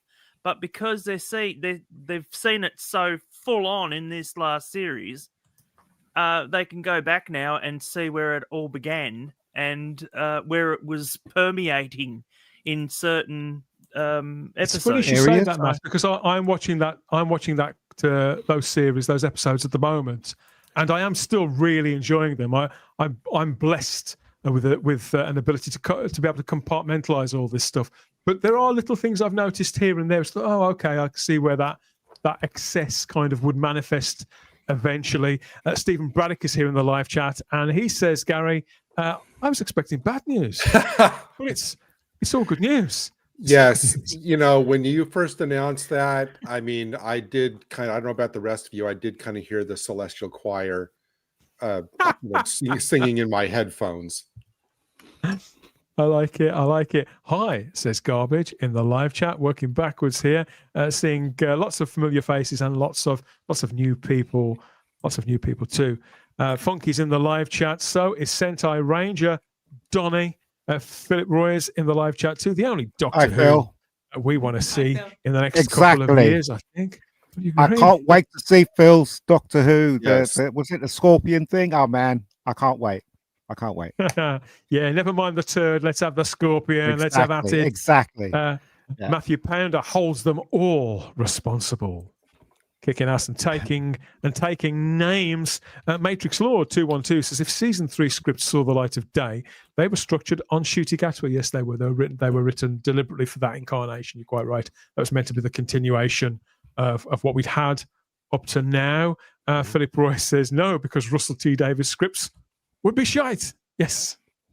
I couldn't agree more. That's true. Poor old Russell T Davies. So TARDIS Travels seems sympathetic to some extent. There. I have no sympathy. Yeah, for him same whatsoever. I wish we could go back to Peter Capaldi, says Stephen O'Neill. Well, I think we all feel that way about some corner of Doctor Who or another, don't we? Terrified Monk has joined us on YouTube and says there's no need to go back to any of this. Just pick up the Doctor further down his timeline. That's what I'd do. I wouldn't even say this is Doctor number 18 or 22, or I'd just say that's the Doctor over there. You can tell it's the Doctor because he behaves like the Doctor. He looks like the Doctor. He says doctorish things, and he's going off and he's having doctorish adventures, and that's how people will realise that they're watching Doctor Who again, Charlotte. I think it's that simple. But what do I know? And I think, especially if possibly a new production team or a new showrunner could pick this up in the future, they're not going to want to deal with the baggage. They're not going to want to have to explain everything. They'll just want to say, here's our actor, here's the Doctor, here's a TARDIS, here's a companion. That's all they need to do. I kind of disagree with you, because basically if you don't wipe the slate of the shit that came, then it'll always be there. And people will all argue about it being part of Doctor Who. Yeah. That's what I agree with Ian 100%. And what I was going to say was that people are now, the issue is that fans, even like Charlotte, not saying that Charlotte, you're going to agree with me, but they're conditioned now to have a number with their doctors. Yeah. And they will go ballistic, and that'll be their constant questioning. It was the same with Eccleston. People wanted to know what number he was. You're right. Yeah, I remember. Now you've mentioned it. They've They did. conditioned them, Oh yeah, And especially as it came so soon after that scream of the Schalke. I mean, it was only a minority of people, but because Doctor Who was so low profile then, and very few people were aware of that. But the ones that were kind of needed to know. And I know we're all on the spectrum somewhere. I am sympathetic. And family members, I've got family members who are on the spectrum. But it doesn't help the franchise. Somebody said quite recently how Doctor Who has got a nostalgia problem, and I can't quite remember who it was, but they couldn't. They're absolutely and totally right. Stephen O'Neill is bringing out this older. Stephen, we are the only place in print or new media, independent or in the mainstream, that has spoken to everybody involved with the copyright issues concerning an unearthly child, including Steph Coburn. We interviewed that guy. The BBC can show that story, but it's what I was saying earlier on about Carriage. They can't make it available to stream. That's a different license. They can release it on Blu-ray, they can show it on TV, but they can't offer it to stream. That's the difference. It's completely different. We won't go off topic again, but I have this leveled at me so much. Works for me, says the Zero. Another happy camper, Charlotte. Zero Room says it all works. Not many people are heartbroken at this. I was going to say, that's the resounding feeling in our chat right now. I know there's a lot of, if there's a lot of crying in the chat, I think it's tears of joy. It's not shooty tears. Yeah. Matrix Lord 212 says, but is it really unknown if Disney gave it to the BBC. I don't understand this. Who knows? Yeah, I don't quite get that one, but it's been a long night. There's been a lot to take in. What else is here? Matthew finds it all very, very, very amusing. I can't say I blame him. What a bloody mess, says Michael Stewart. All makes sense now. Yeah, I mean, obviously we don't have the full picture, but I think we have enough. Yeah, particularly between us. You know, we're all adults. Most people watching, I would hope, are adults. This is aimed at adults. So people who've lived and worked in various sectors think, well, does that have the ring of truth? And then, of course, as geeks, Gary, who followed this show and other shows and movies, we pick up on certain things, don't we, on the way that things work. You think, okay, yeah, I remember that. That's how it worked with that. And so when people do set up things like the Whoniverse, I do sometimes think, and I was fine with them attempting this. I think it's perfectly viable. But I do think as fans that we were probably best placed to identify any pitfalls with that before the people who are actually working on it. And you could say that that's the virtue of being a geek. We get too much into these things. But there's a lot to be said, I think, for listening to your audience and maybe having some sort of focus group. I don't know who'd be on it, but all of us. Me, all of us. Ian David Deers get to make a geek. There's five of the chairs on that panel are filled already automatically. Yeah, exactly. But yeah, I mean, it's the pill here to forget the last 10 years of this mess. It's the lesson that only applies not only to this franchise but everywhere. You've got to take care of your own house first before you start getting ambitious and expanding things out. I mean, you know, fix what you need to fix closer to home. In this case, the core show, before you start with all the grand ambitions. You don't start there. Do you know what? I clarified this at the start of the stream, but I want to address it again. Matrix Lord 212 again, mate, says I think there is a lot of speculation in this. Okay, we're speculating on information that we've been given by our insiders in the media and the industry. So yes, it's not official news, and we're not claiming that it is. And yes, we are speculating on the information. We've been given information from people that we trust and for people that have delivered. Do you remember our show earlier in the year? Everything that we said has come to pass. It was mostly the same people who have spoken to Type 40 this time. Our sources are next to impeccable. And whilst things can change, this is information which we have speculated on after the fact. And I have tried to signpost that at every available opportunity. But that information, as given, it may not come from the BBC, from the press office, but it's from within the media and the industry, people who know and have spoken to us before. What was the last count ratings wise on the last Doctor Who? Was it low? Was it very low? Very, very low. Yes. Yeah. In fact, I think I may have the ratings here, but you know, without going down too much of a rabbit hole with this, but it did go very, very, very low indeed, Ian. Wow. That's the overnight figure there and the consolidated figure for the week after the fact. There are several other figures, other metrics now that Barb harvests, and as I understand it, they have it roll on for as long as 6 months to a year. But I'm not interested in any of those figures. To me, these are all you need to see to, just as you said, Ian, to recognize a failure when you see one. Yeah, it's a huge failure, isn't it? It's a shame, really, because they had the chance to give us real Doctor Who and they didn't. You know, so there you go. So Dan, do you think that maybe when Russell's cleaning out his office and goes, that we'll eventually discover the AAI figures for this season, like at the bottom of his drawer, because those are still missing. Don't forget the 28-day wait as well. I hadn't thought of that. I hadn't thought there could be somewhere. I think he's a bit of a minimalist, so maybe he's got them stuffed up his jumper. Don't know. I don't think I want to go there. Yeah, the ratings are minimalist too. He's been eating a lot of something lately. More comments, I think. We've got Zach. Zach in the live chat. Funky's here too. David Milling has joined us from abroad. Our very own David Milling. He's off sunning himself and quaffing down something fruity and alcoholic, I dare say, and having a good time. Good for you, mate. Hope you're having a blinder. We've got people talking about their favourite stories and things like that. Wow, really going into the weeds there. Nobody misses Jodie Whittaker very, very clearly. And Richard had forgotten about the CBeebies rubbish. They haven't made it yet, Richard. No, they haven't. It might be okay. Still a couple of years away, at least 2-3 years away. And it might be perfectly fine they if do you're it. 5. They If you're haven't 5 years announced old, anything. if you're 5 years old, it's fine. But yeah, they were taking pictures. I think the date was up at the end of last month. Yeah, I think it was September, wasn't it, Matt?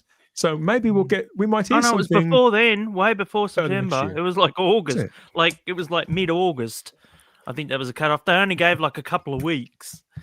So yeah, Matrix Lord 212 is one of several people who are speculating still about who Billy Piper could be playing. Again, I don't know. As I understand it, no script, despite the fact that Russell, I think we talked about this last week on the early edition of the show, despite the fact Russell had written all of his episodes to a filmable draft for season 3, as I understand it, again, as our sources have told us, there is still no script for any continuation. And by the looks of the news that we've just broken, it's unlikely that there will be either, particularly from Russell T Davies. Paul Richards is channeling shock eye of the Quansing Grig here on watching on YouTube and says, "Oh God, I'm bored of the Tenant Brigade. It needs a reboot. It just needs everybody to go. It's not even personal. It's just everybody has their time doing something, anything like this, and they need to go." I mean, Simon Horton said this for a while ago. Do you remember, Charlotte? He said it'd be like, can you imagine if I don't know, if Derek Sherwin had have still been producing Doctor Who in the late 80s, from 1970, if he'd have come back to it in 85. Why would you do that? The series could grow, could take on a creative life of its own. Each era, for better or worse, Gary could mark itself out and kind of capture its own audience, its own generation of kids. I think Simon is the cleverest one of them all. He knew this was going to fail. He was totally against Russell T coming back, wasn't he? I was willing to give him a chance. Everybody else here was willing to give him a chance, but Simon was steadfast. He was like, it's not going to work. He's going to do it. And I'm like, you got to give it to Simon, right? You got to give it to him. Yeah. Exactly. I'm just gonna say, I really hope that I live long enough to read the definitive behind the scenes book about this era. You're not going to get it. Then who's going to write this? I don't know. I don't think it's going to happen. Gatwire will already have his autobiography out by next. Yeah. Exactly. Because his career ain't going very well right now. I heard apparently that that new movie that he recently did flopped badly. Oh, the one with is it the Roses? Roses, yeah, Roses. That one, yeah. Dan went to see that, didn't you, Dan? Who was Roses it on Facebook that saw that movie? Because somebody did. Was it Bowles Trek who saw it? Yeah, maybe. He said it was good. Okay. I've heard that film is quite good. I know several people who've been to see it, but they're not. No, maybe not. But what I'm saying is, I know several people who went to see it and had a good time. None of them were geeks, and only one of them spoke to me about, Doctor Who was in it. Only one of them. The other two people didn't know. They don't know me well enough to know that I'm a Doctor Who fan, and they certainly, or if they did know that Ncuti Gatwa played Doctor Who, they certainly never mentioned it to me, even in passing. So I don't know how well the film's done, but a couple of people I know enjoyed it. I don't know, I haven't followed it. It's not my. Apparently, it's funny. Apparently, it's in like the the top original. 10 failures of the year. Anyway, that's all I know. Well, to be fair, it looked like a smaller production. It looked like a very British sort of homegrown film, and they don't tend to do mega money. as much as it used to. So that I think It that had a was $40 always... million budget. Oh, Yeah. it Unless looked Hugh like that in Grant's the in it. trailers. No, well, Doctor Strange was in it, wasn't he? So he cost a lot of money. Yeah. Do you know what I mean, Mr. And Cumberbatch? so did the other bird. What's her name? Yeah. The woman. Olivia Olivia Won an Colman. Oscar for no reason. If I was to summarize the attitude in the live chat, Charlotte, you're quite right. I think it's mostly that people believe this is good news. There's not. I think people are being quite generous and calm about it compared to how we sometimes get.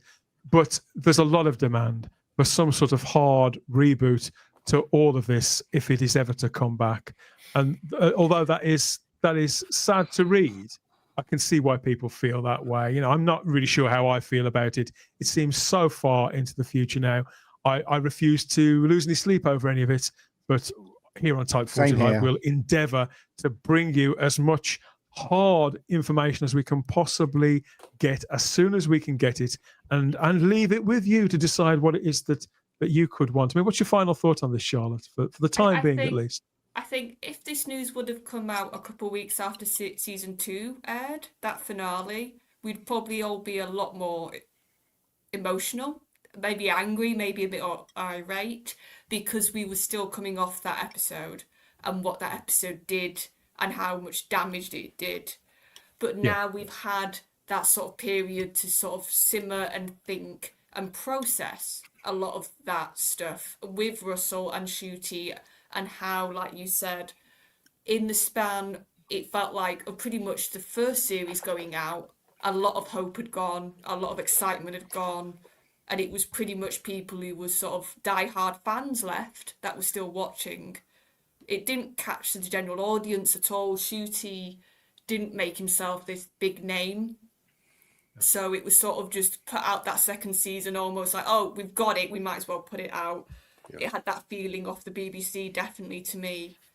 So it's in that way, it's sad that an era that was in some ways meant to start the show again and get it going again has basically fizzled out to nothing.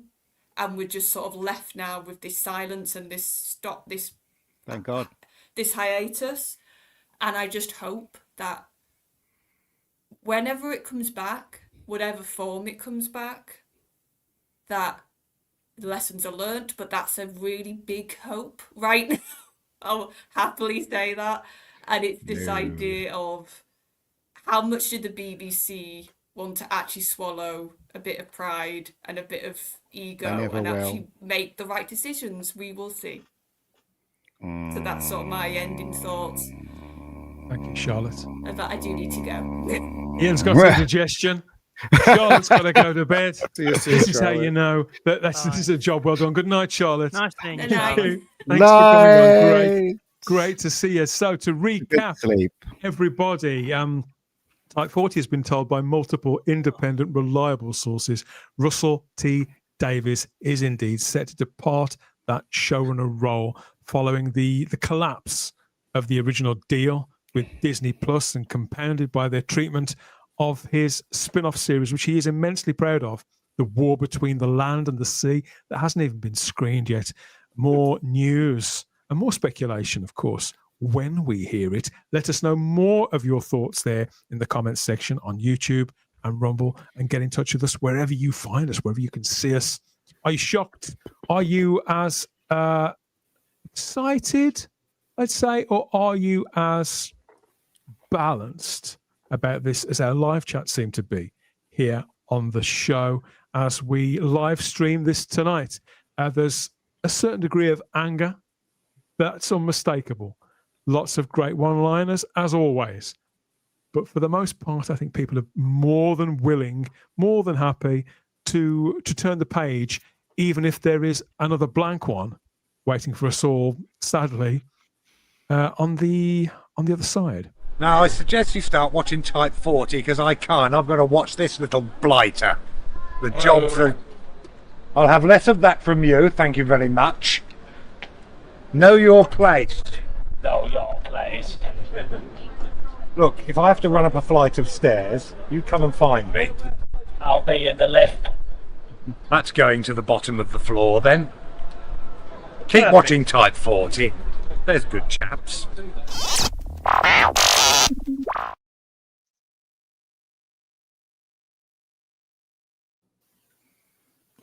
your Uber's here, Ian. Check it out.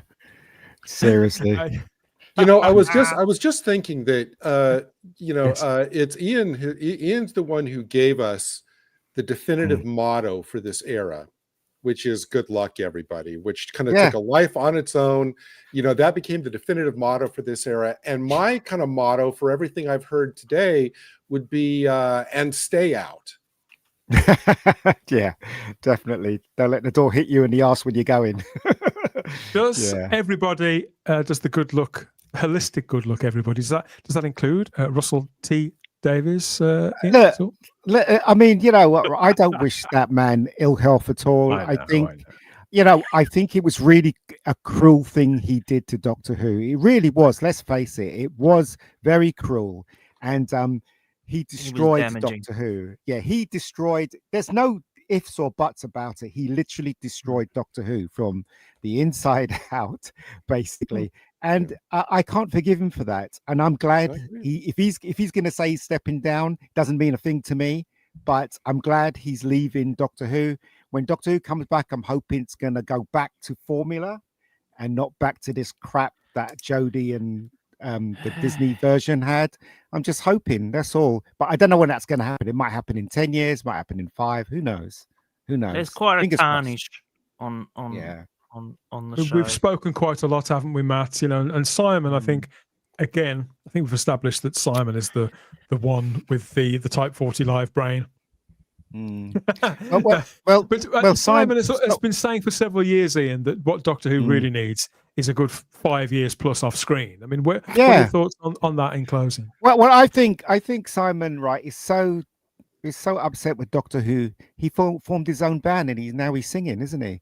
So that's a good thing, I think. I think to get his mind off Doctor Who, he's formed a band. And I'd give anything to see one of those performances. I'd love to see. Multiple gigs all up and down the country. Go and catch Simon playing with his instrument on the stage. That's rude. On the stage that costs extra.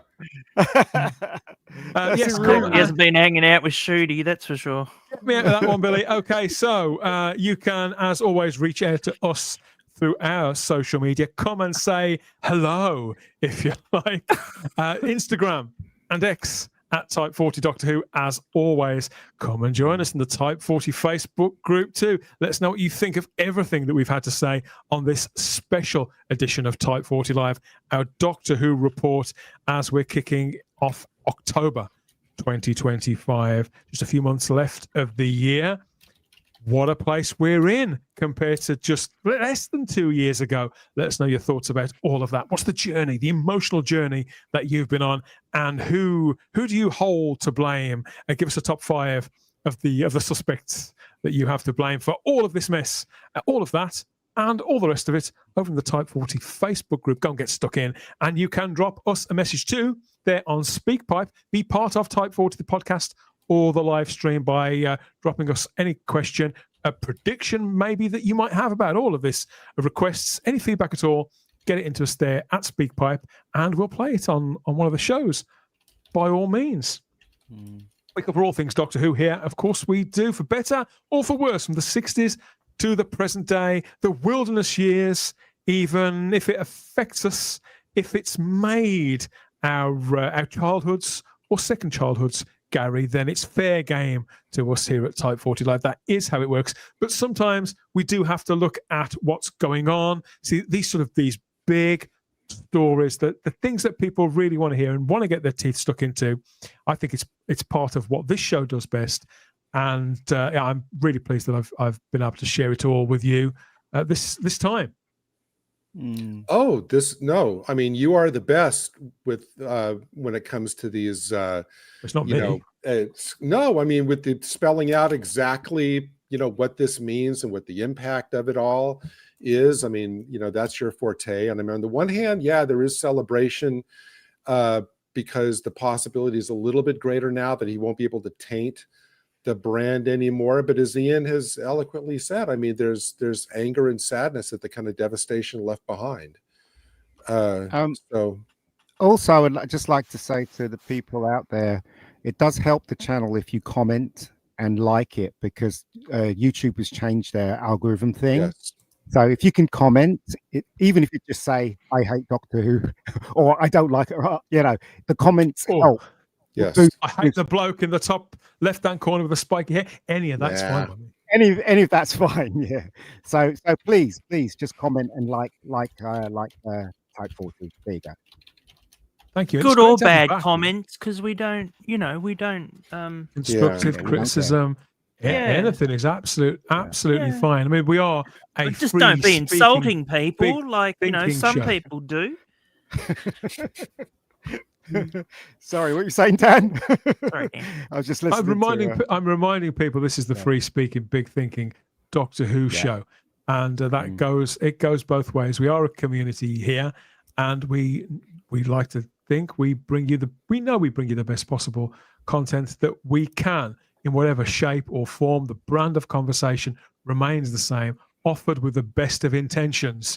As frustrated as I am with one of my fallen heroes in Russell T Davies, I don't like seeing people suffer. I don't like seeing people. People have to people learn their lessons at any time of life, don't they? We can all be taught a lesson. We can all make a mistake. We can all get a little bit too big for our boots, and anyone, even the most intelligent of us or the most creative of us, can be ideologically captured, it seems. So I hope he finds his way out from underneath all of that somehow and finds his talent again, I think would be for his own sake. And eventually Doctor Who, hopefully that'll survive too. That's the only thing I can hope, because I'm a big Doctor Who fan. It'll survive here on this channel. Of course it will. Always. And proof of that is in the playlists. Go and check them out there. All 250 plus editions of Type 40 Live and all the podcasts too. So really enjoyed our big celebration for 60 years of Doctor Who and the Daleks a few weeks ago. That's fantastic. The only frustrating thing about that is that we've got to wait another year before we can do it again to talk about Daleks 2150 AD. But I'm sure it'll come round before we know it. Another Ask Us Anything show is incoming, probably sooner rather than later, I think, for that, as well as more of our regular news shows too. That's when news starts to appear again, of course. Could there be a sequel to the Thursday night Murder Club? I'll be all over that. Oh, yes. And go and watch our review of that on episode 250 as well. We had a lot of fun with that. Well, most of us did. Turns out Ian didn't like it, but never mind. You can't please everybody all the time. You can't please everybody. It was all right. It wasn't good. That's all. Yeah. We're all waiting with bated breath. Of course, we are Ian for Rebecca Gold, the movie. Yeah. I can think of nothing better to watch when I'm nibbling on a Jaffa cake. Absolutely. That kind of thing. I think it'd be fine by me. Absolutely fine by me. Look out for the cup in Rebecca Gold, the Type 40 cup. It's in there somewhere. Wow. Yeah, it's in there somewhere. Look out for it. Look out for the mug. Russell T Davies. He'll be down at Job Centre Plus somewhere in Swansea, maybe. I don't know. Right. In the new year, whenever it happens. Obviously, we're waiting. There will be an official announcement. I'm pretty confident at some point, sooner rather than later. Let us know what you think of the story that we've broken on this edition of the show and this special exclusive Doctor Who report at Type 40 Live. Great! It was great to have you back, Ian. Always good to catch up with you, mate. And now that all of that nonsense is sort of disappearing into the distance, please come back and talk about more of the nice stuff, more of the good stuff whenever you can. But for now, it's just great to spend time with you, mate. And to chew the fat and hear some of the old catchphrases again. Yeah, well, yeah. It's always good to be on Type 40. It's always good to be on Type 40. Unfortunately, I was at one point gonna make myself a good luck everybody shirt, but I wasn't sure if Ian was gonna sue me for a copyright infringement. No, do you know, seriously, this is no lie. This is no lie. I was going somewhere and I got off the bus and again somebody shouted Mega Geek at me, and then another person did shout "Good luck, everybody" to me. So that's weird. That scares me, though. It scares me because it's okay to follow me on X and Facebook, whatever, but just don't follow me home. That's all I can say. Just don't do that. You know. So there you go. Leave him alone, Russell. Leave him alone. He didn't mean it. He didn't mean it. Ben Casey's got here late. Ben, go back and go back to the start and watch it from the beginning and listen to what we've got to say and all that jazz. Get stuck in, my friend. Sorry, Tanindra. Tanindra Singh says, wasn't there a poll that suggests Richard E. Grant or Hugh Grant, all the Grants, as possible doctors? What about Grant Mitchell? He could be that guy. Well, yeah, no, Hugh Grant would have been amazing. I'm sorry. I just love Hugh Grant. He's so good and funny. You may have mentioned I hear it he's before. really grumpy in real life. I hear he's really grumpy in real life. Oh, really? But he would have made an amazing doctor. Yeah, I know. He would have made an amazing doctor. You got to admit, guys, he would have been awesome. He would have been, man. No argument from me. I love Hugh Grant. I love Hugh Grant as well. Thank you, Domgo, for your company too. David Milling is on the brandy sours. Ooh. That sounds like a lap dancer. Behave yourself. Dear me. And Tom from T Dwarf Productions says, I'm doing a big Halloween photo. Oh, yeah. Oh, wow. Best of luck to you. Good luck with that, Tom. Can't wait to see it when we return. I think it's time to shuffle off, but not before I thank Matt Pott for getting up extra early as our real life time traveler to add his bits and pieces in the nicest possible way to the discussion this time. You're also going off on your travels again, aren't you, to go? I suppose it's best not to ask what mission that you're on, but I'm going to meet Carol Ann Ford, I am. Oh, wow. Fantastic. Amazing. Yeah. Don't forget, get a picture like that. Oh, yeah, no. I'll pictures or it didn't happen. I'll send it to Dan. He can put it on Type 40 if you want. Absolutely. You can say, yeah, you may not have got to meet Shooty Gatwa on screen, but you're going to get to meet Matt Potts. I'd be a bit worried where he'd put his hands, to be honest. Oh, no.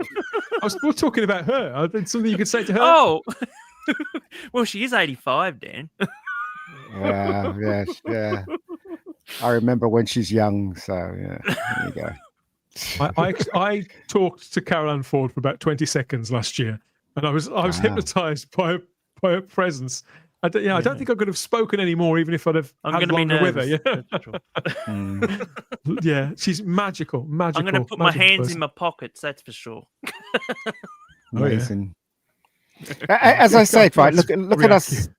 Look at us talking about Doctor Who, the magic of Doctor Who, and again, I would say it's a shame what they've done to it. But fingers crossed they'll come back properly. Yeah. But you know what? There's only 18 more days until we get season 13. So there you go. The true magic is always close by. The true magic or the true? True. Tom, it's yes. So that wraps it up. I feel time for us to slip off on one of our little breaks there, off through the grooves of the space and time continuum.